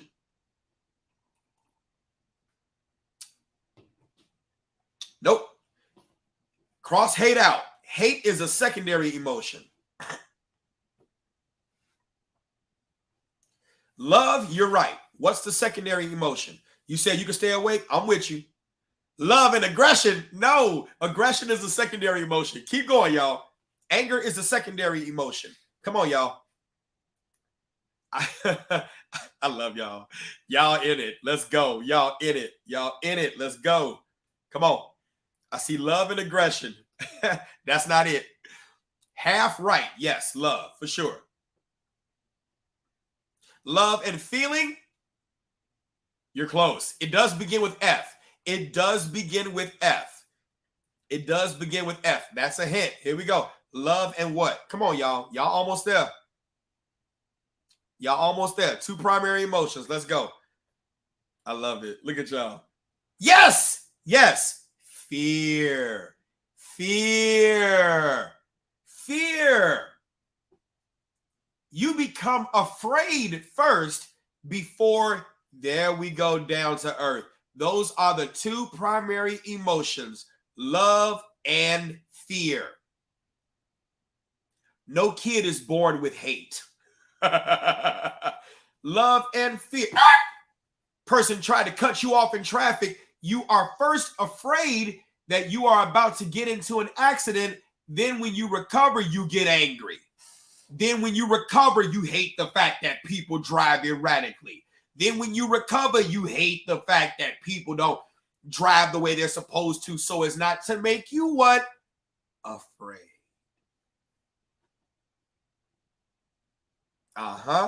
People fear what they don't understand, so you become angry. You start to blame others. Right. Fight, flight, fear, or fight, flight, freeze, and emotions. Yes. Anger, hate, those are secondary emotions. It's either love or fear. Love or fear. So the boy had rage issues all his life. Was that love or fear? Come on, y'all. Come on. We gonna learn today, baby. Here we go. He had rage issues all his life. Then he becomes angry and acts out. Is that love or fear? Is that love or fear? Which one? Is it love or fear? Did these behavior things stem from love? Or did they occur because he was afraid and he didn't understand it himself? And so because he didn't understand it himself, he overreacted because he wasn't taught how to act. He wasn't taught how to manage it.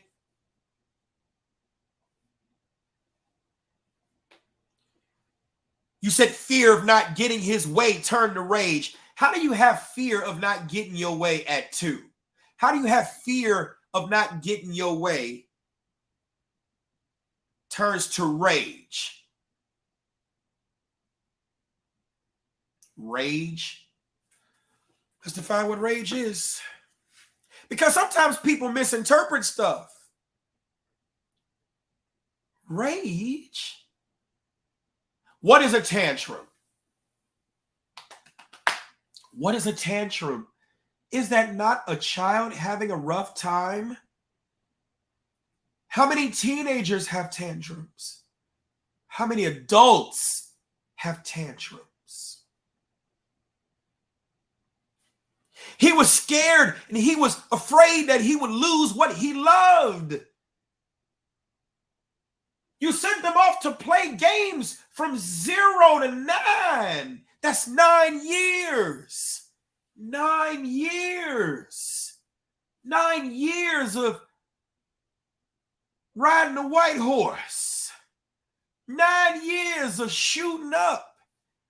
9 years of having sex for coping mechanisms. 9 years as a workaholic to run away from home to hide the pain. 9 years of anything. And you tell me no? How many of y'all can't take no now? Be honest. Come on now.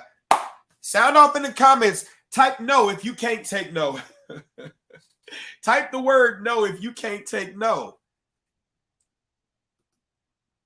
And this is not bad for you. But we got to understand the behavior. Type the word no if you can't take no. If you don't like the word no, be honest. Let's be honest in this piece. I'll tell you some of the things that I could have done. I don't like certain types of rejection. Not with females and nothing like that. That's not what I'm talking about, right? But I'm talking about, like, even with my books, I'm going to have a moment of honesty. There's some times that I'm afraid to approach certain schools because I really believe in my projects. I really believe in these books and what they can do if they are put to use. But you know what I don't like? We don't want your stuff. Oh my God. How many of you all have missed an opportunity? How many of you all have missed an opportunity because you were afraid of getting that no? Come on now. Come on now. Come on now. How many of you all are afraid to get that no because you're so close? What you want, what you desire. You don't want to be told that no because of how you may react. Rob said it best. No one in law enforcement can deal with the word no. Rob, is it fair to say that's how use of force encounters happen when an officer is told no and no makes sense?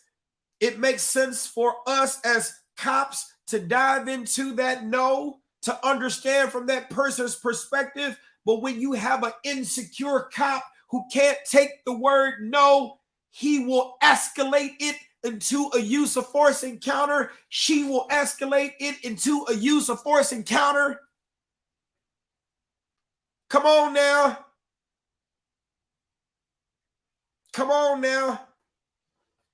Yes, bro. Right after the eyes bulge out. Come on now. Come on. As an entrepreneur, it's the worst. Dacia, love you. Love you. We gonna go there. We gonna go there. Here we go. As an entrepreneur, it can be the worst. Let me tell you why. How many people sell sea moss and lashes, do taxes, vagina waxes? I'm an author, I rhyme. So I'm just saying, right? And you think I started a business. I started a business. I'm going to get to your comment, Miss Sunshine, right? I started a business, right? And so you don't want to support my products? Screw you. I got the best products out there. I do this. I do that. You're not being realistic.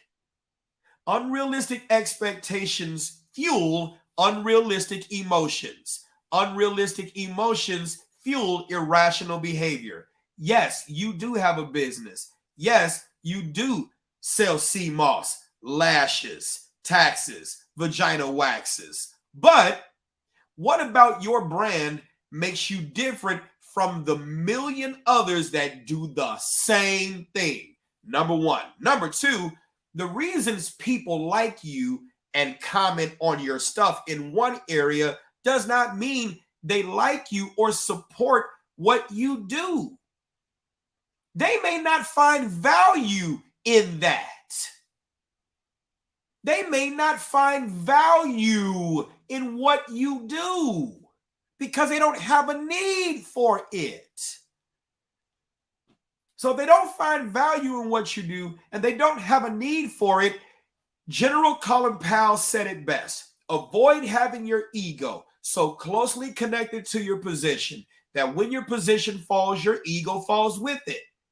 Your ego is so closely connected to your products that when a person tells you, I like you, but I don't need that stuff and I don't value that stuff, so why would I waste money on it?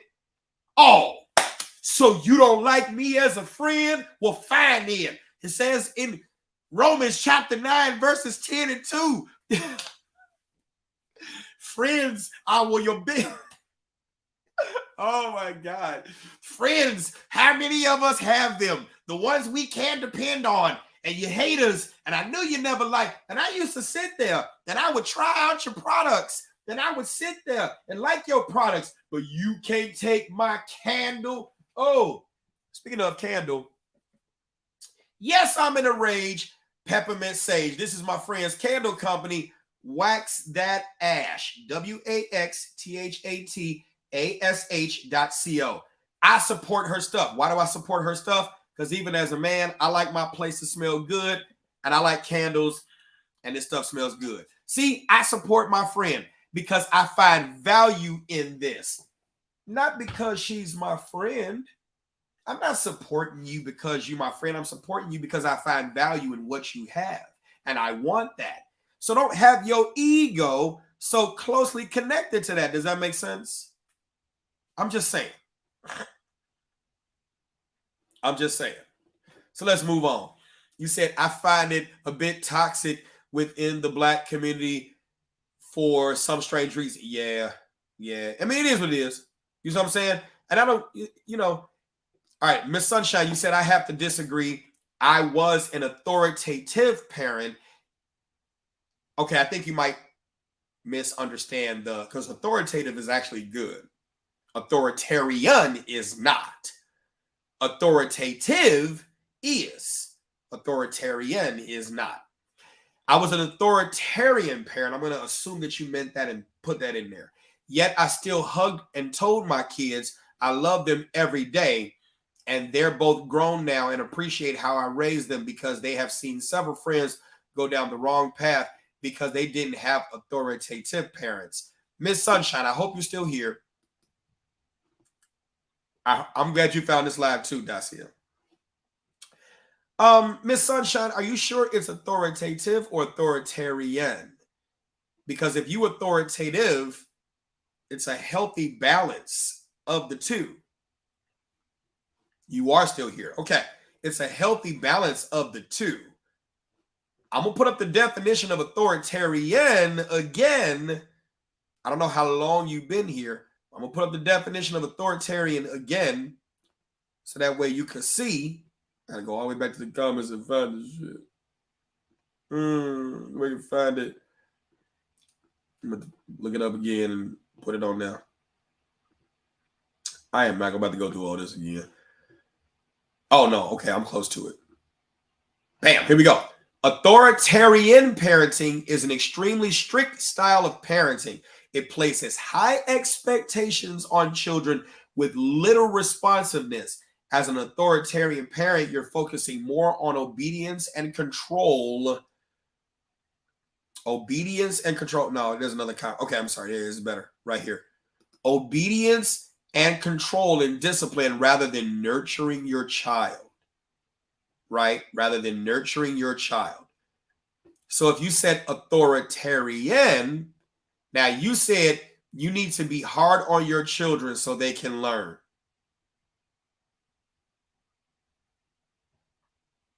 Perhaps that's why your name is Finance Man, because you're probably a workaholic just like me.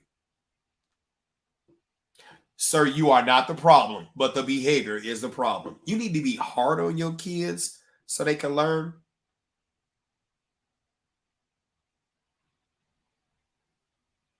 Really? Nothing against you. Don't take it personal. Hard on your kids so they can learn. That's why that 10-year-old boy did exactly what he did.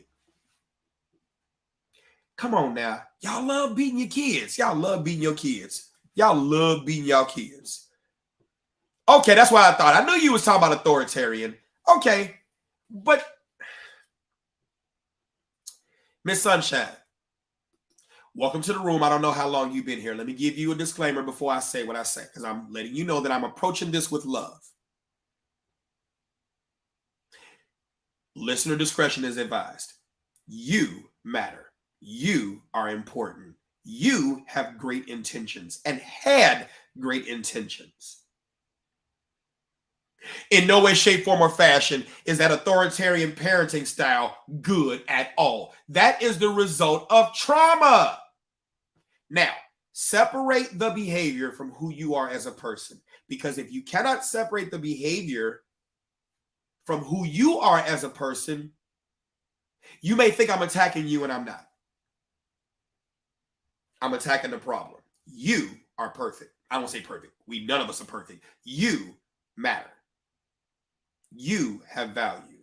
You have good intentions. The behavior, no. And I'm going to tell you this. What's the rubric for success in our communities? They graduate from high school. Maybe they go to college. They get a good job. They don't get in trouble or very little trouble, right? And then we say, hey, here we go. They say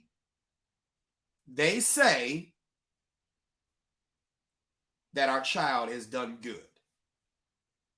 Life hasn't tested that gangster. Life hasn't tested their gangster. Because there are some things that you likely did not teach. It's not your fault. You didn't know. I'll give you the perfect example. And if anybody's interested in joining the parenting group that I have coming up in January, this is the link right here. Thank you, Gail, for putting that up there. 10 weeks on Zoom. Every Tuesday night, 6:30 p.m. to whenever it's over. Because sometimes we'll get to talking and it'll be too good. We are a group. We're a family. Come on, join us. Hit that link. Because we know we need some more skills. Don't you lie to yourself. Your children's outcomes matter. Deanna, hey, welcome. You said children need balance, love, guidance, and patience. Is all that I have ever needed to use on my kids. Have they been unruly? Yes, but I'll never attack them. I'll attack the behavior, not the person. I honor you, Deanna. Hope I said your name right. I honor you for that. Do you understand that children are supposed to test you? Home is supposed to be the life testing ground, the proving ground. Do you know that the best teachers are often tried, never denied, and willing to be tried again? Often tried, never denied, and willing to be tried again. If you know what I'm saying, you know what I'm saying. Often tried, never denied, and willing to be tried again. Why? Because teachers remember 90+% of what they teach. So how will you ever know that you are good at what you do if you don't have tests? How do you say that the God, the same God who delivered Jonah out the belly of that goldfish? I'm just playing. That was never a thing, but I'm just saying. How do you say that God is going to test you, but not your children? How do you say that? Your children are supposed to test you. That's how they learn. Don't take it personal. Just teach, laugh, have fun. Enjoy those little moments and don't rob them of their childhood. Oh my God. Here we go. Let's continue with this story. Sister told the police he had rage issues. I'm going to drop the link. I said I was going to drop the link. I don't want to wait until it's too late. And I dropped the link and y'all sleepy. Y'all don't want to talk. I'm going to drop the link. I'm going to do it right now. Oh, I'm going to do it right now. If y'all want to come up and talk about this, come up and talk about it. I dropped the link. You said that happened near you, by the way? Yeah. And I'll give you even another story. How many of you all are from Chicago and remember the mom who killed her son because he wouldn't give her the memory card or didn't know where the memory card was from the car? How many of you all remember that? Remember the mom that did that?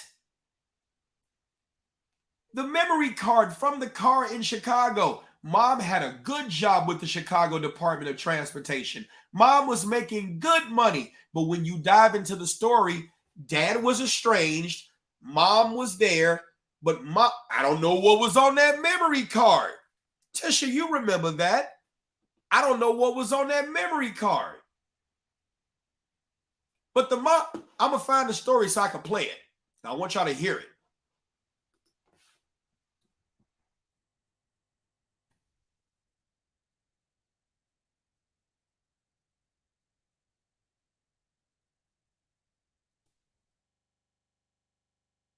Yes. Here we go. How long is that story? No, that's too short. And he was 12. Yes. Tonight, as the mother sits behind bars, her family speaking out about mental illness, saying that topic should be front and center in this tragedy. Kaden Ingram was only 12 years old. He was the joy of my life. You know, he was everything. He was everything that a father could ever want in a child. The 7th grader shot and killed on Saturday morning inside of his home on the city's south side. Police say the shooter was his own mom. Fallon Harris now facing murder charges. It's a hurting feeling. It's indescribable.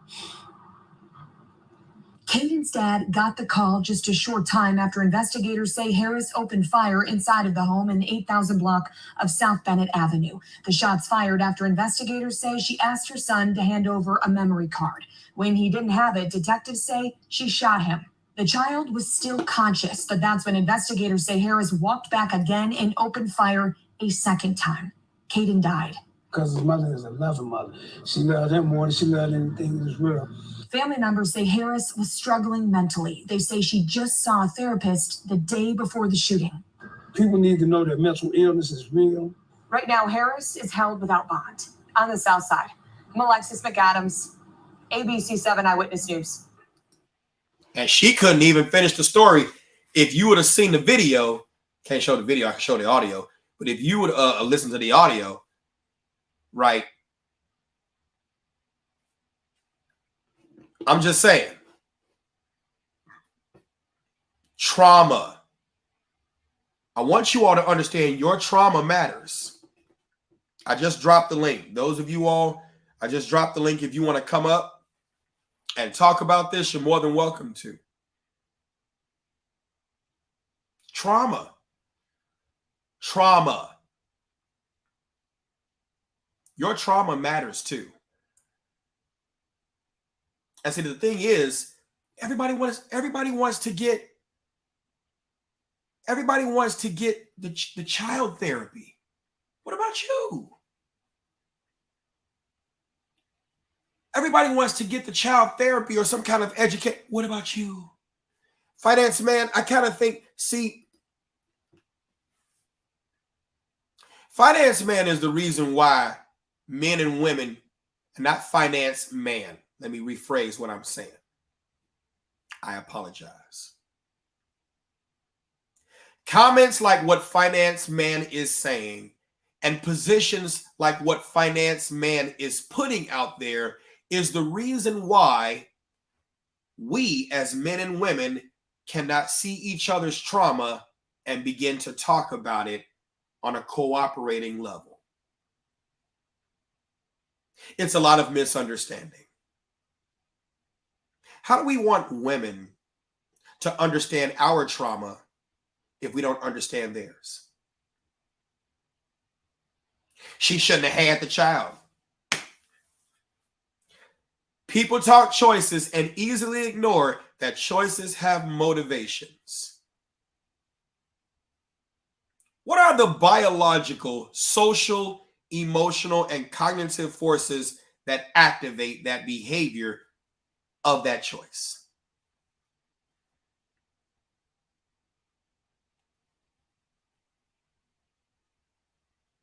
And I gotta admit, I used to have positions like this too. Come on. I am not without blame. I'm not without blame. But that's a smack to the face.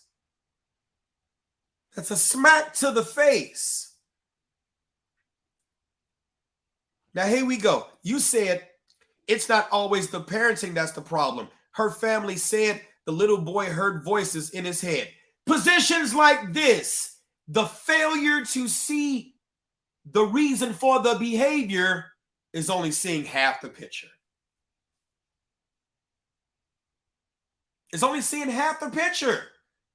It's not always the parenting that's the problem. It is the parenting that's the problem. It is. We are so easy to throw things off on mental illness. Yes, mental illness is real.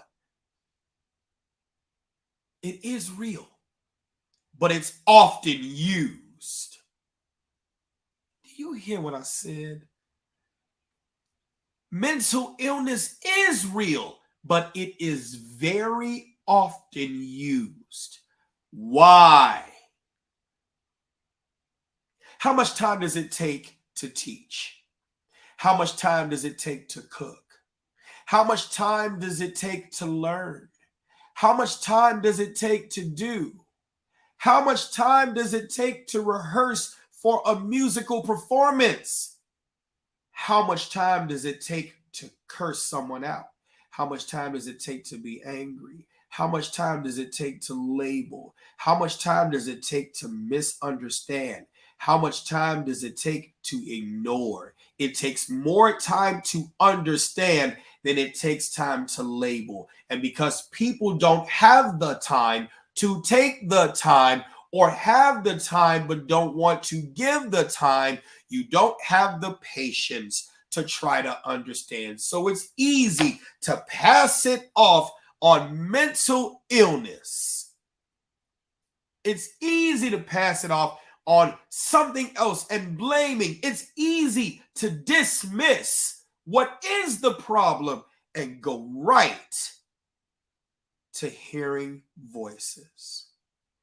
Melissa York asked a wonderful question. How, as a parent, can we figure out if it's a behavior issue or a mental issue?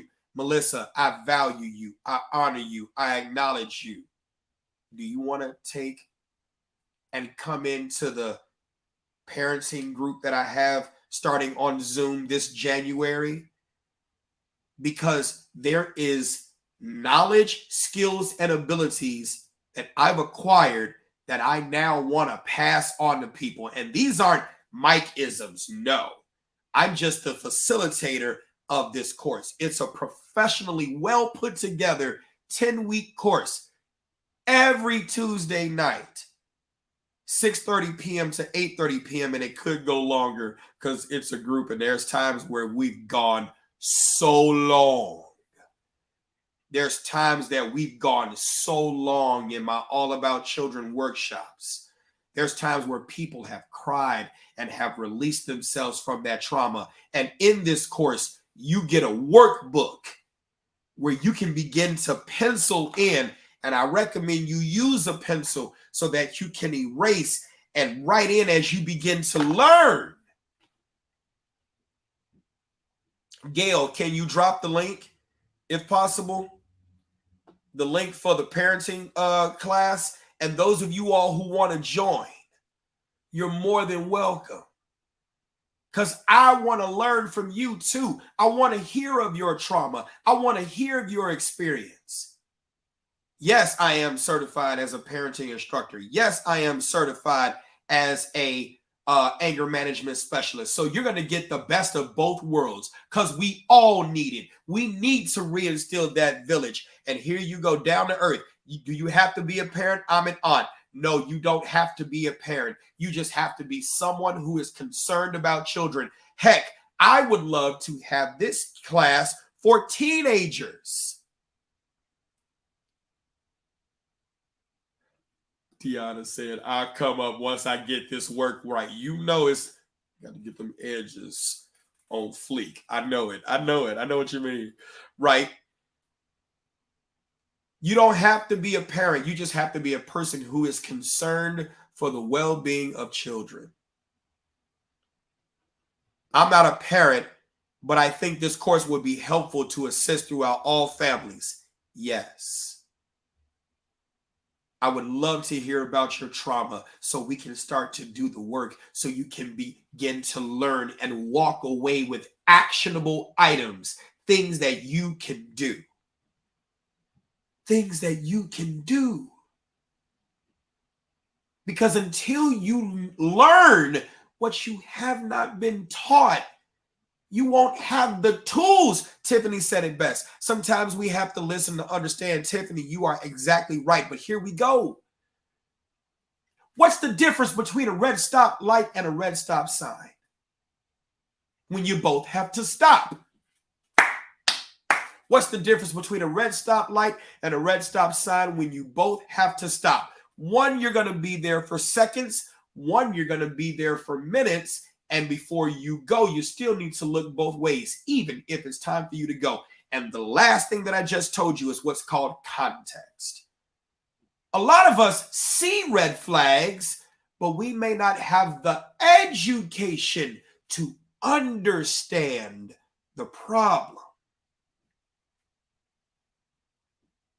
You can identify the problem. You can see the red flags. But if you don't have the education to understand the problem,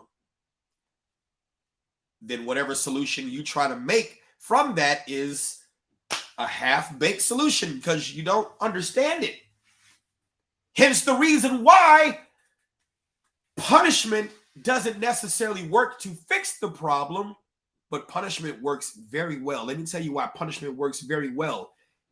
You get that person to operate under the influence of control and fear, but you don't teach them their own internal controls so they can solve their own problems. You are always solving it for them. And when they don't do what you say, you punish them. So that's why they grow up and punish themselves. That's why you're hard on yourself for what you don't know.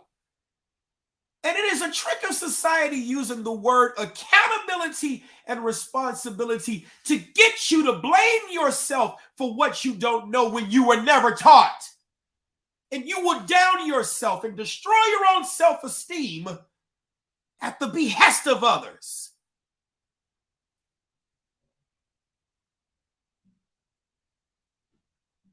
You deserve better.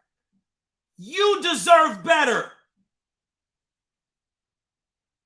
And together, if you allow me, we can fix everything. Identify the problem, understand the problem, analyze potential solutions, make a plan, follow the plan, and evaluate the results. There's the link right there. If you're interested, click on that link. Get the information. I'll send you the workbook. I'll send you the workbook through email. You can start doing the work now before we even get into the class. You can start doing the work now. Print out that stuff, fill it out, or I'll ship you the workbook. Because this isn't a class where it's just going to be me talking. This is going to be a class where you're going to be communicating and you're going to teach me something and I'm going to teach you something and we going to cooperate and we going to have fun. And you got to put in the work in this workbook because I can't give you the certificate unless you put in the work. This ain't going to be a fly-by-night parenting class where you've attended. Thanks. No, I want to see the work that you put in. Because from that workbook, you're going to be able to, here's the workbook right here. Here's the workbook right here. From that workbook, you'll be they say there's no manual for parenting. Look at all this work. Look at all this work that this is what I've done. Look at all this work that you're putting in. Look at all these things that you're writing and understanding, not just about the tools that you need to learn, but the things you need to look at as it relates to your own family, your own. This is about you. This workbook is about you. This is about you. You making a plan for how you're going to do it. Even teaching how children learn. Come on now. Come on. Come on. We got work to do. We got work to do. We got work to do. We got work to do. Welcome, welcome. Hey. Hey. How are you? I am beautiful. Finally figured it out. I was on my phone and then I was like, well, let me get to my laptop and fix this here. I'm like, you're not going to lick me. Oh, it's all good. What are your thoughts about this? So everything you're saying is absolutely correct. So I came up in the quote unquote, what I'm going to call the old way, right? You got a whooping if you did this or that. You got stuff thrown at you, you know, all that stuff. And so, you know, it was quote unquote just the way it was, right? And it wasn't until I was an adult and took some basic psychology courses that I started to understand trauma. And I started to look at my parents differently after that. Not in a disrespectful way, but almost I guess, kind of felt sorry for them or bad for them because I understood now their behavior wasn't on me necessarily. It was other stuff. And so, I started to talk to my parents about like how they grew up, the circumstances they came up in, things that happened to them. And then as I'm listening, I'm connecting it to certain things and certain reactions. And so, and I know it's a difference like between like my mom and some of her sisters. Now, one of her sisters I was really, really close with, she never once raised a hand at us. But she always had that tone or that look that let you know she was disappointed or she didn't like the behavior. And that is what I picked up and started going with. Yep. And I found it more effective because it was like, dang, she disappointed in me. And you felt worse about that, right? Yep. So just matter of fact, just last night I had my daughter, she has a habit of quote unquote leaving her homework or leaving her book at school. And the agreement is if you do the work, meaning you take notes in class, you bring your books home, you show me what you've tried to learn, and you're still stuck, then I will step in and help. Say that word again. You said agreement, right? Yes. I love it. Okay. Some parents don't think they need to agree with their kids. There's no cooperation. Go ahead. No, this is agreement. This is a two-way street here. Yes. And I told her, I said, and she was like all frustrated and couldn't get through it. And I said, okay, well, the consequences of your behavior is you're going to suffer a lower grade because it is your job to go to school, learn the material, take the notes, and come home. Now, if I see you've done the work and you don't get it, hey, I'm going to jump in. We're going to do what we got to do. But if you're not doing the work, why then do I have to give you the answers? And she just could not understand it. And she was just breaking down and, falling all out. And I didn't raise my voice. I just kept talking to her calmly. I said, these are your consequences of your behavior. And she was like, well, you're mad at me. I said, no, I'm not mad. I'm speaking in the same tone right now. I said, I'm disappointed in you. Yes. I said, because we've had this discussion several times. And it took us like an hour to get her to calm down. But at the end of it, she was able to understand, this is my fault. I should have brought, And so the solution became, okay, now what can we put in as a mechanism so that you don't forget your homework? So I gave her some ideas and then she didn't like them. And I was like, that's fine. That's okay. I said, but you need to give me some ideas because we have to solve this so it doesn't become a habit. So you come up with it. So she has until Sunday evening to give me 2 ideas. And the one she thinks she can stick with, that's the one we're going to go with. But I'm not going to say in my head, I'm not like wanting to, strangle her, but, I can't bring that out and give that to her because then she learns poor coping mechanisms. And the rule in the house is if you get angry to the point where you cannot have a civilized, calm discussion, not to mean you can't have sternness in your voice or maybe even elevate your voice. But when it gets to the point of yelling, we take a walk. You go outside, you go in your room, you do something, you remove yourself from that situation, and then you come back and we talk. And a lot of my friends are like, girl, that work? I said, yes, it does. But you have to do it from the beginning. You can't expect to start it today, especially when there's been nothing but chaos in the house, and then expect your kids to conform. This has to be a normal part of their life, that we are not chaotic. We are not disrespectful. We talk things out, But no, I never, and my sisters and everything, we're the same way. Like we don't see the gain in whipping a child and striking a child. If anything, it's to me, it's teaching them to be violent. That violent gives you violence. And so then you expect them to go to school and keep their hands to themselves and, and expect them to be respectful of teachers. Well, you're instilling at home that, violence is the key, so, I mean, maybe I'm quote unquote unorthodox, but I just refuse to put more violence out in the world.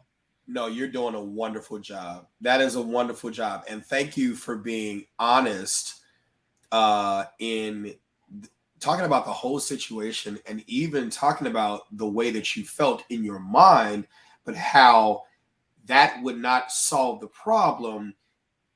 Usually when you have parents who are whipping, it really is to satisfy the feelings of the parent in thinking that they're doing something. Exactly. And it's like when people say, spare the rod, spoil the child.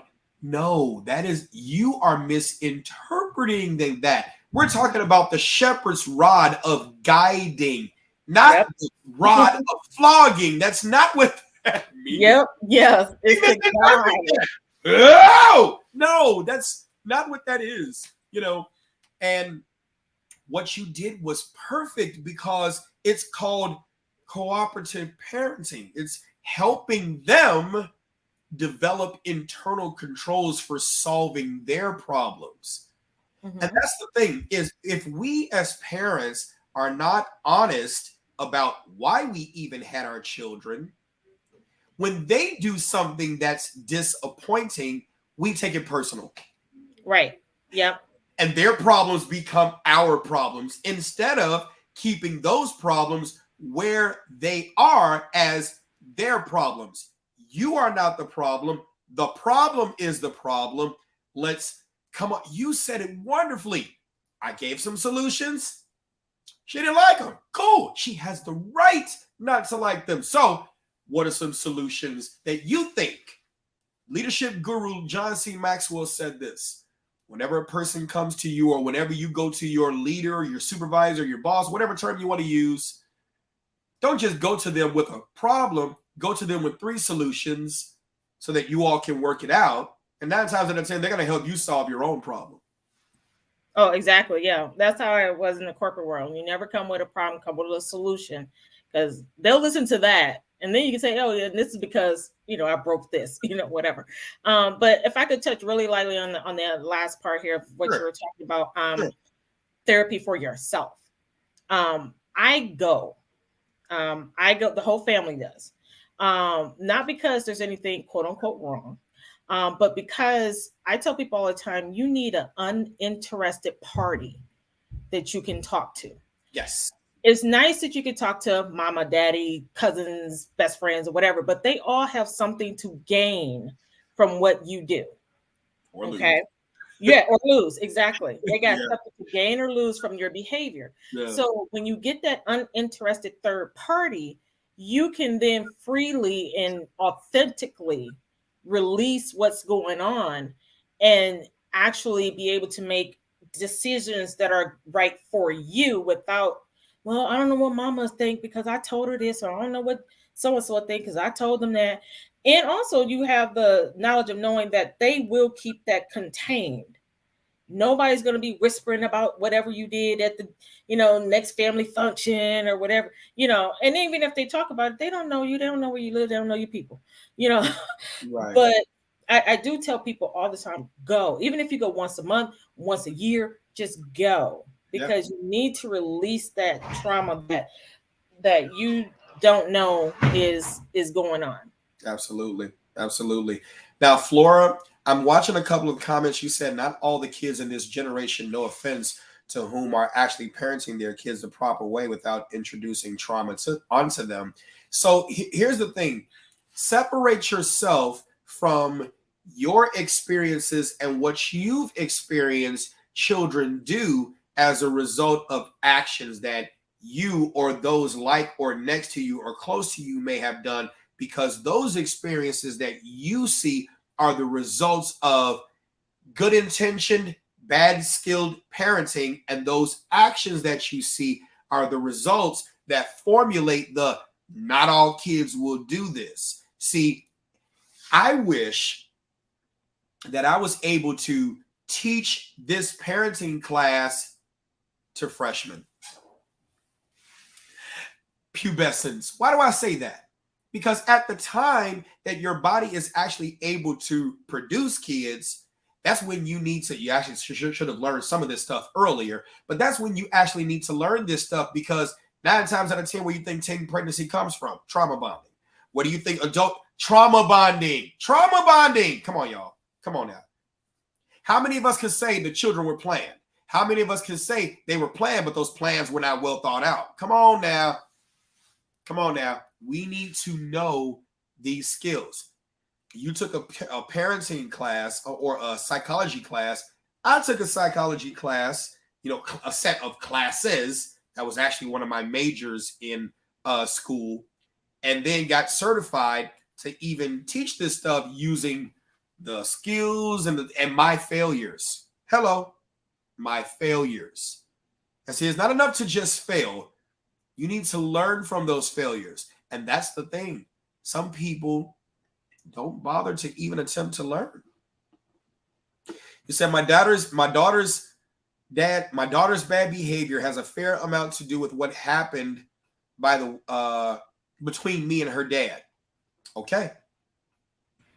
That's accurate. Yeah. And I think to a lot of people, what they don't realize is that when in the moment, like you said before, they're quote unquote, fixing the situation. Sure. But very soon after that, you start to see the manifestation of that trauma in that child. Mhm. Sometimes they start to withdraw. Sometimes they act out more. The behavior will change if you notice it. And so when I heard that story here that happened in my town, yeah, I was just so devastated, not only for the situation, but the fact that the family knew yes, of what was going on. Yes. And let me be clear, I'm not victim blaming, family shaming, anything like that.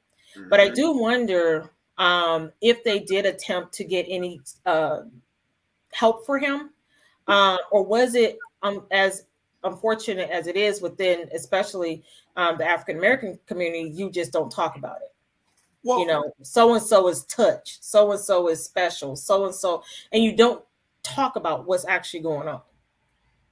Here's this too. When you go to therapist, it could go one or two ways. One of the things that I recommend is before you seek therapy, get education. Let me tell you why. As an anger management specialist at the first level, I'm an anger management specialist who is an educator. I'm not a therapist. As a certified breakthrough parenting instructor, I am an educator, not a therapist. Now, will I listen? Oh, yeah, I'll listen. Will I educate? Oh, yeah, I'll educate. Will I learn from you? Absolutely. But then you got some people who are therapists, and it could go 50-50. They say the money is in the what? Medicine, not the cure. The money is in the medicine, not the cure. So you'll get some therapist that will just listen, give you projects and things to do, and they won't give you any tools or keys or things so that you can no longer need them, because if you don't need them anymore, they can't get paid. You got some therapists who haven't even worked on their own issues, and they went to become a therapist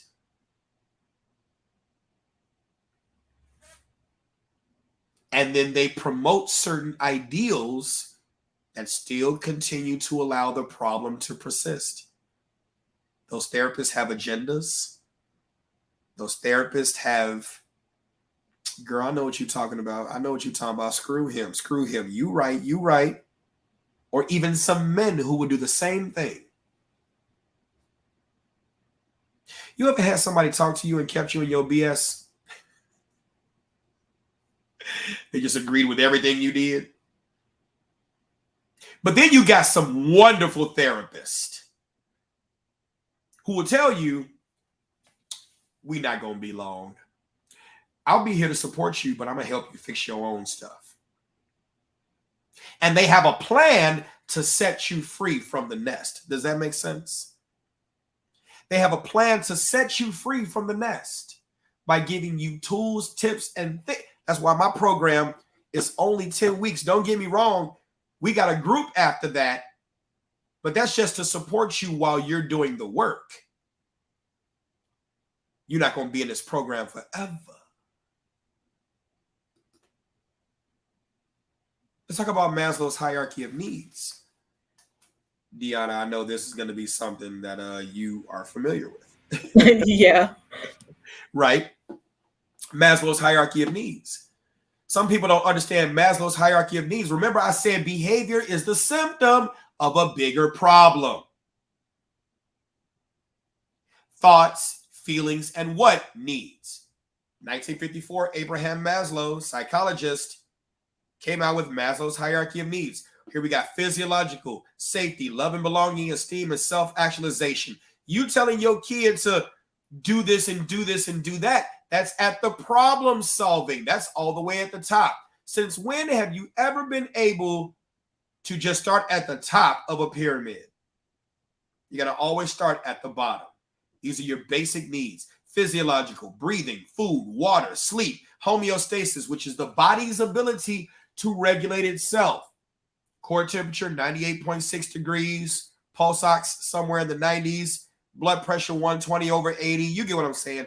Your body's ability to regulate, and then excretion. Nothing else up here matters unless you take care of your body's needs. Then on top of that, safety needs. Security. We're almost done. Security of the body. Security of employment, resources, morality, security of the family. If your family structure is insecure, your child is going to have insecurities. I didn't say it had to be perfect, but it has to be some level of understanding of what kind of family this is, and hopefully it's positive. Security of your health, security of your property. Then on top of that, love and belonging, friendship, family. It seems to be that family is extremely important. Extremely important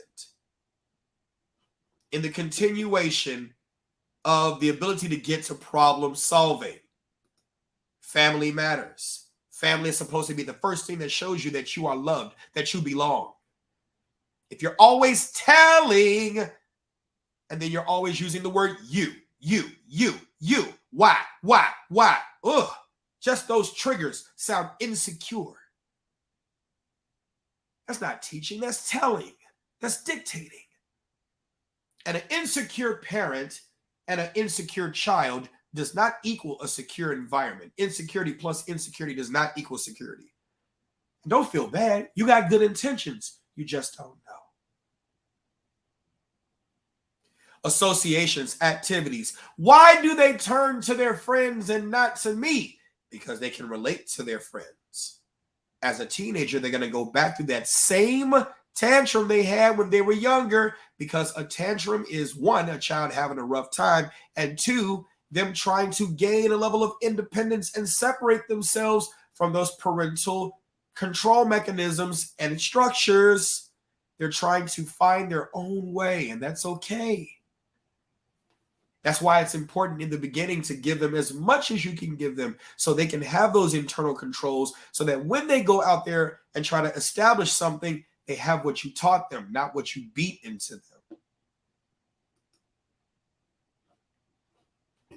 I mean, does this make sense so far, Deanna? If I'm wrong, check me. Oh no, you own it. One other thing I would say, I know you're going to finish this pyramid here, but people need to understand too is that you will visit these levels more than once.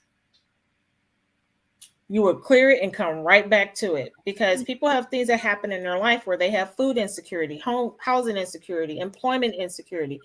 Families break up for one reason or another. You're not safe because whatever reason.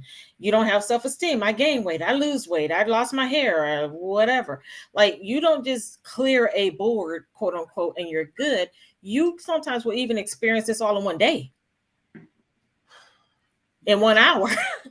Yes. So being cognizant of, and how this manifests in children and what they do when they don't have these is very different from adults based on their age. They will exhibit it differently, but it all still fits in those different pyramid tiers. I was almost a child therapist, almost. Hey, you're doing an outstanding job. Outstanding job. Children think concrete is this or this. We, like, I don't know, it may not be. We think in abstract, if you know. Sometimes you got adults who think concrete too. Esteem needs. Here we go. We're at esteem needs. Esteem needs, that's important. Well, my child suffers from low self-esteem. Does the child suffer from low self-esteem because the parent has low self-esteem? Don't beat yourself up. Don't do it. Don't do it. Does the child suffer from low self-esteem because the parent suffers from low self-esteem? It's possible. What is esteem? How you feel about yourself. If you never got out of that pleasing others stage to the fairness stage, if fairness was ever extended to you at home or never extended to you at home, you didn't get that balance at home. And so you're looking for outward validation, for people to tell you who you are so you can feel worthy, instead of you being true and honest with yourself in both good and bad, right or wrong, strong, need areas of improvement. If you're honest with yourself, then you have realistic self-esteem, and no one should be able to reduce you to their level because you're not depending on their opinion. And so if your self-esteem as a parent is not where it needs to be, how do you expect the child's self-esteem to be where it needs to be? The child came into this world insecure. They're insecure by their very nature. Come on now. Confidence, achievement. In order for them to even believe that they can do, they have to have the confidence. And where does that come from? Teaching them the knowledge, skills, and abilities, testing them, allowing them to fail strategically. Uh-huh. Go ahead, go. Oh my God, go. Uh-huh. I'll let them fail. Yes. And not to be, like I said before about the math homework, it wasn't to be mean. It was that to show you there are consequences to your behavior. So you don't do the work, or in this instance, bring the homework home. The consequence is, guess what? You missed some points on that homework, and now you got a B when you could have had an A. But in that, what you have to also teach and make sure you iterate into them is that you can improve this behavior. Don't just go, well, you left your homework, so that's your fault. Well, no, let's analyze what happened here. And then say, okay, now how can we work on this so this is not a feeling you have to experience anymore? And I often put it back in their hands of saying, how can you improve? How can I help you improve? Because if I keep just saying, you do this, you do this, you do this, they may do it, but this is not of their, I hate to say it like this, but of their will, right? And so they're not going to go with it because it's, you give them that autonomy a little bit of, this is your idea. You came up with this. And then it sticks with them. Yep. If you allow me, we can fix everything.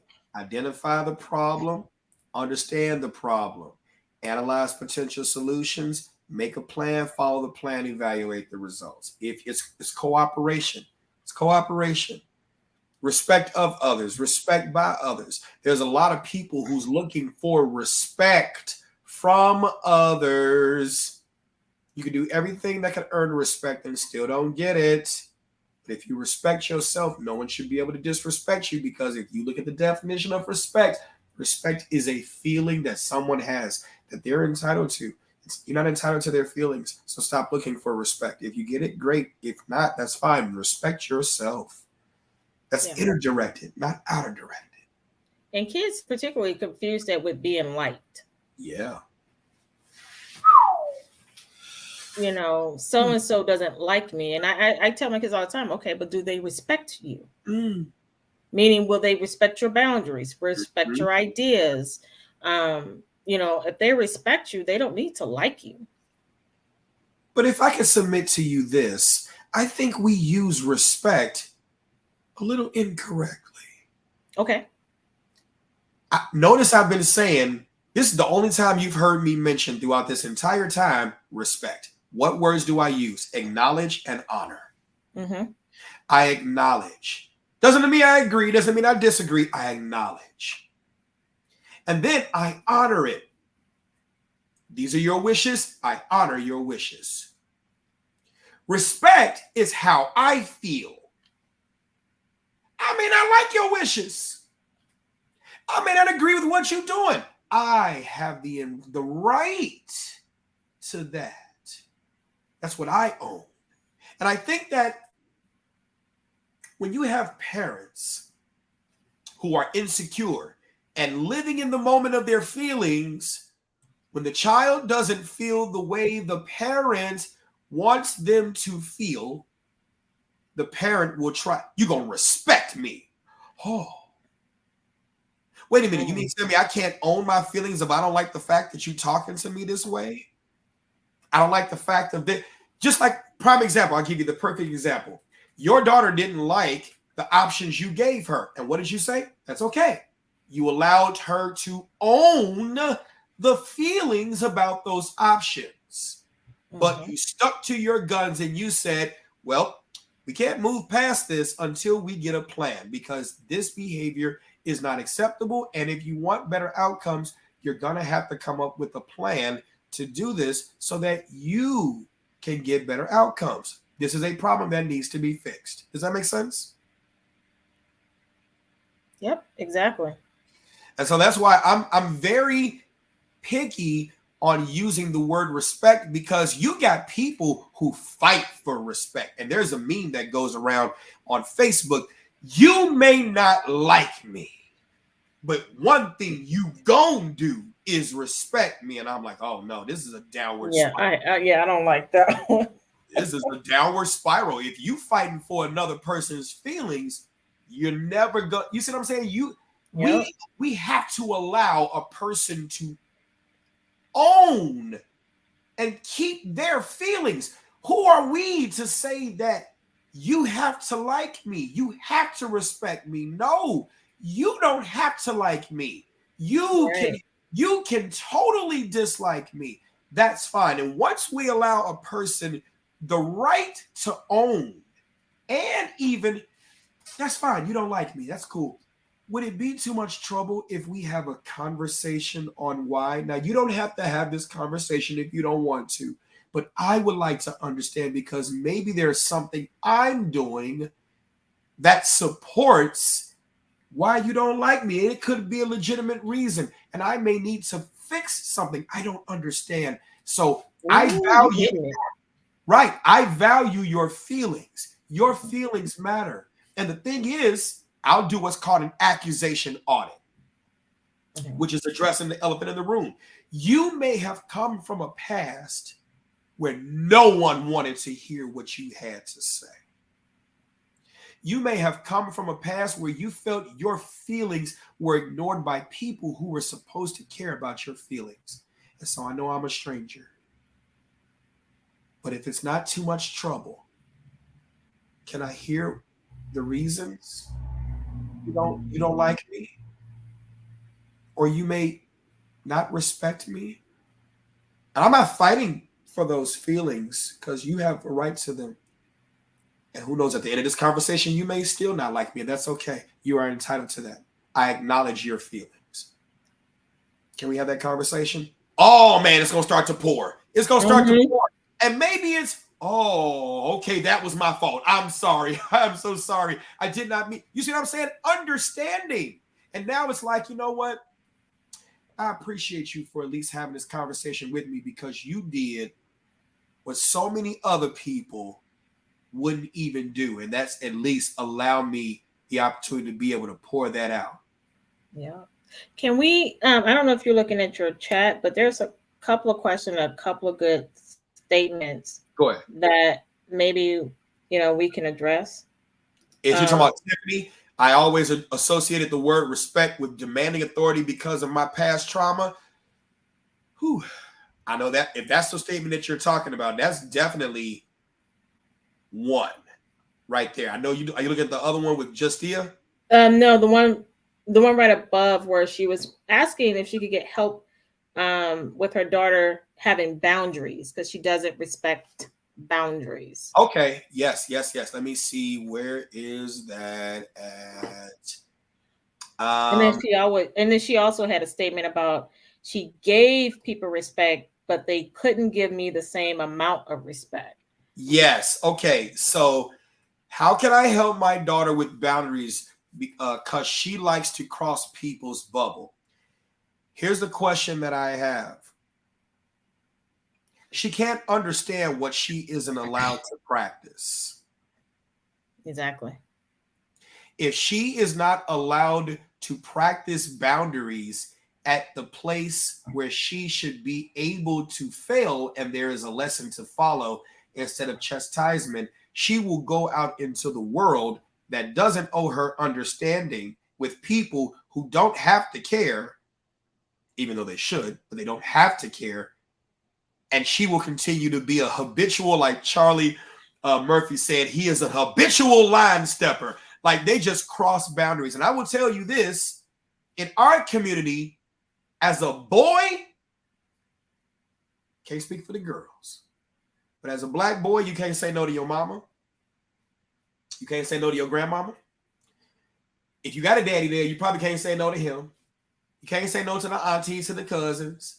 So if they're not allowed to say no, but there's a lesson to follow or understanding that no might have a logical reason for that answer, if we aren't allowed to practice boundaries at home from when we are younger, it starts when you're younger, then it's going to transition into not understanding other people's boundaries because we haven't practiced or participated in the internship of setting reasonable boundaries and enforcing them and having them honored consistently.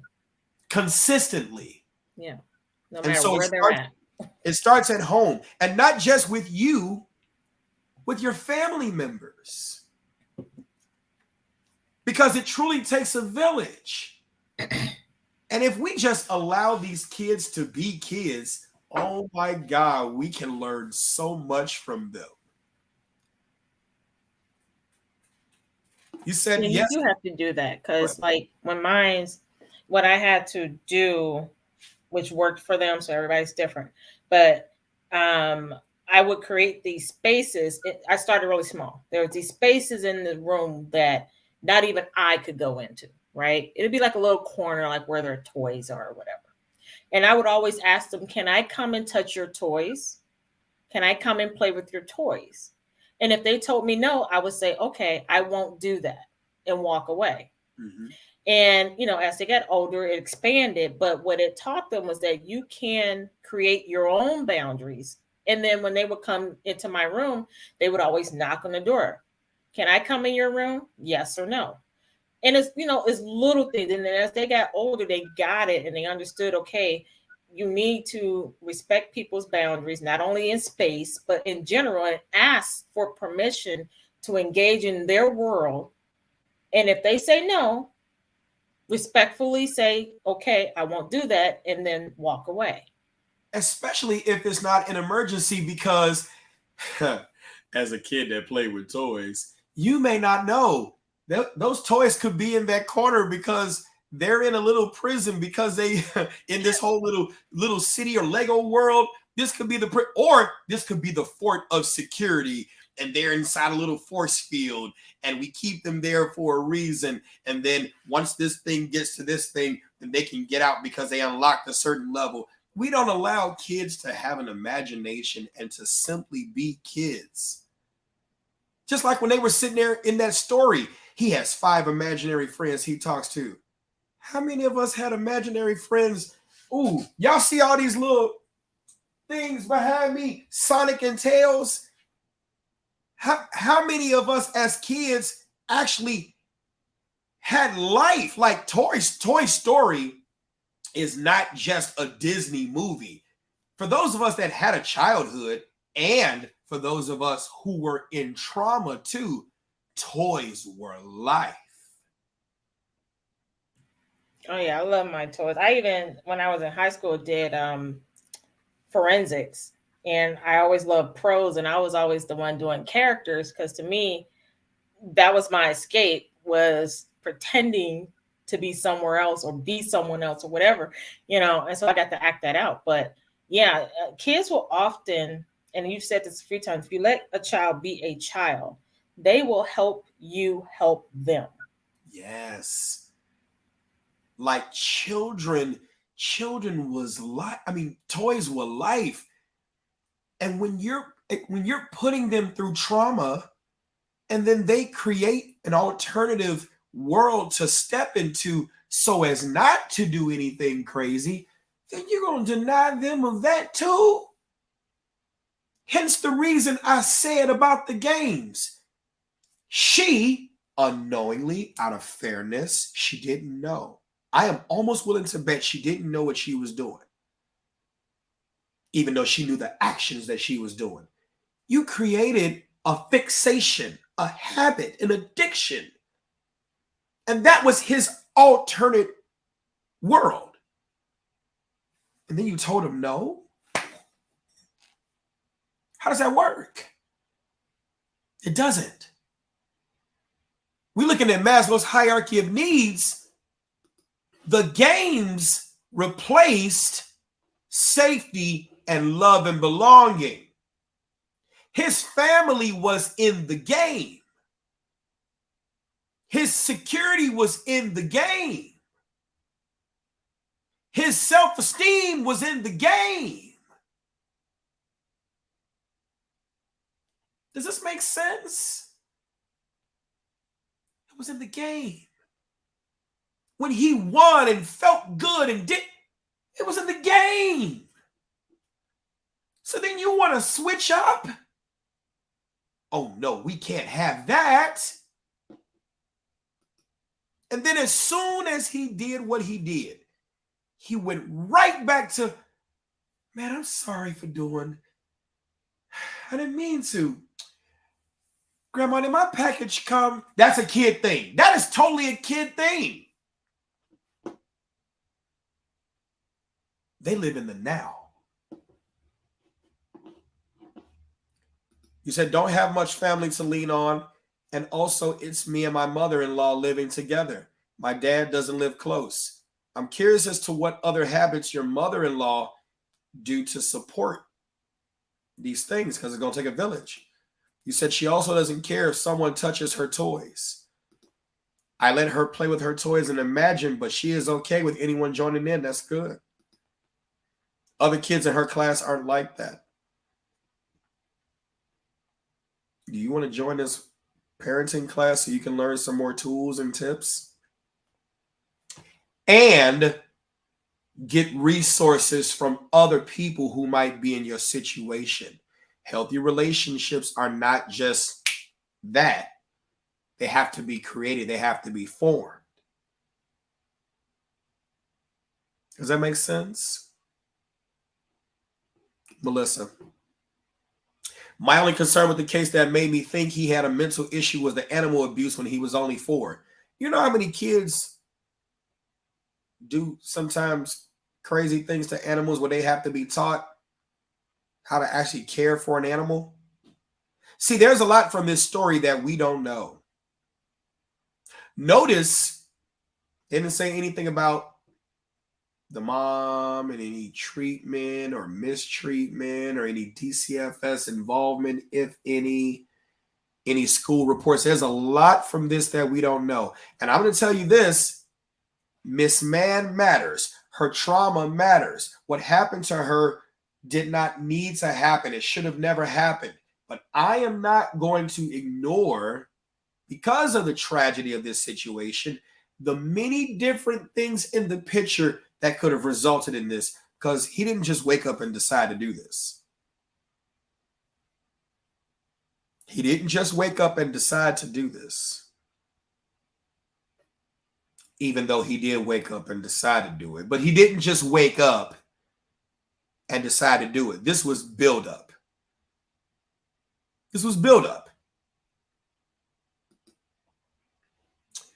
All right. And then self-actualization. We're going to end with this. Deani, say your final thoughts. And then I appreciate you all being here. Here we go. Self-actualization, morality, creativity, spontaneity, problem-solving, lack of prejudice, acceptance of facts. Here's the whole thing behind Maslow. Yes, we did teach you those levels. But the theory behind Maslow is wherever there is a void, you will be stuck at that stage until something either positive or negative comes along and feels it. And like Deanna said it so perfectly, you will revisit this often, more, all 5 in a day, different ones throughout a day. You'll go through this all throughout life. And I'm going to give you the perfect example.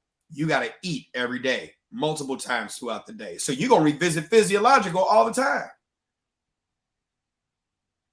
Safety all the time. Love and belonging all the time. Esteem, problem solving. We do this every day. And we don't get taught this. We don't get taught this until you have to go to therapy. By that time, how much trauma have you gone through? You said, to be fair, it might just be me and her, depending on what the court decides. We're here to support you. Final thoughts, Deanna? Yeah, well, thank you so much for letting me come by and share my 5 cents. But yeah, I think that unfortunately we're going to continue to see these types of cases.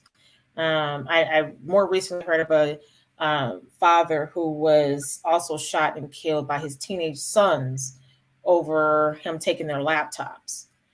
And so I think until we understand the depth of trauma, what it looks like, how to address it, and change our ways as a collective, we're going to keep having these discussions. And yeah, I'm going to join your parenting group, if nothing more than this, to offer, what worked for me.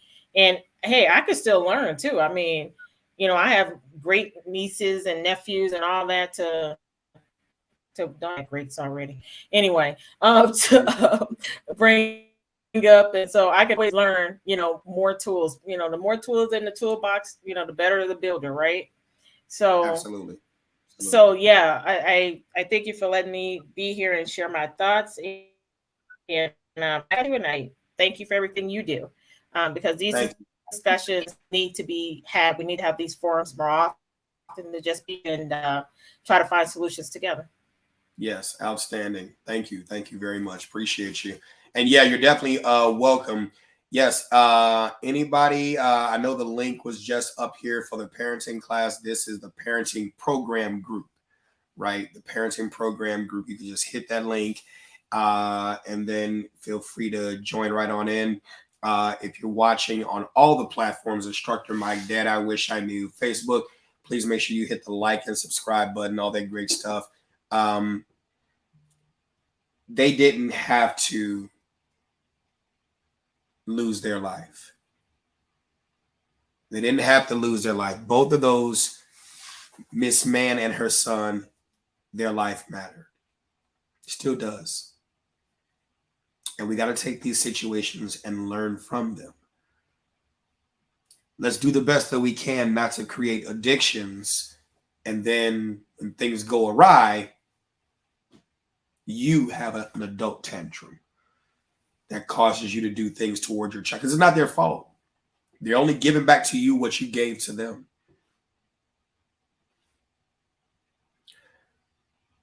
The man with no net, boy. There we go. I'm not going to even engage with that. Moving on. All right. You all have a wonderful night.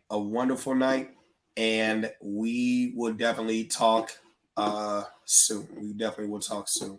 Appreciate you all.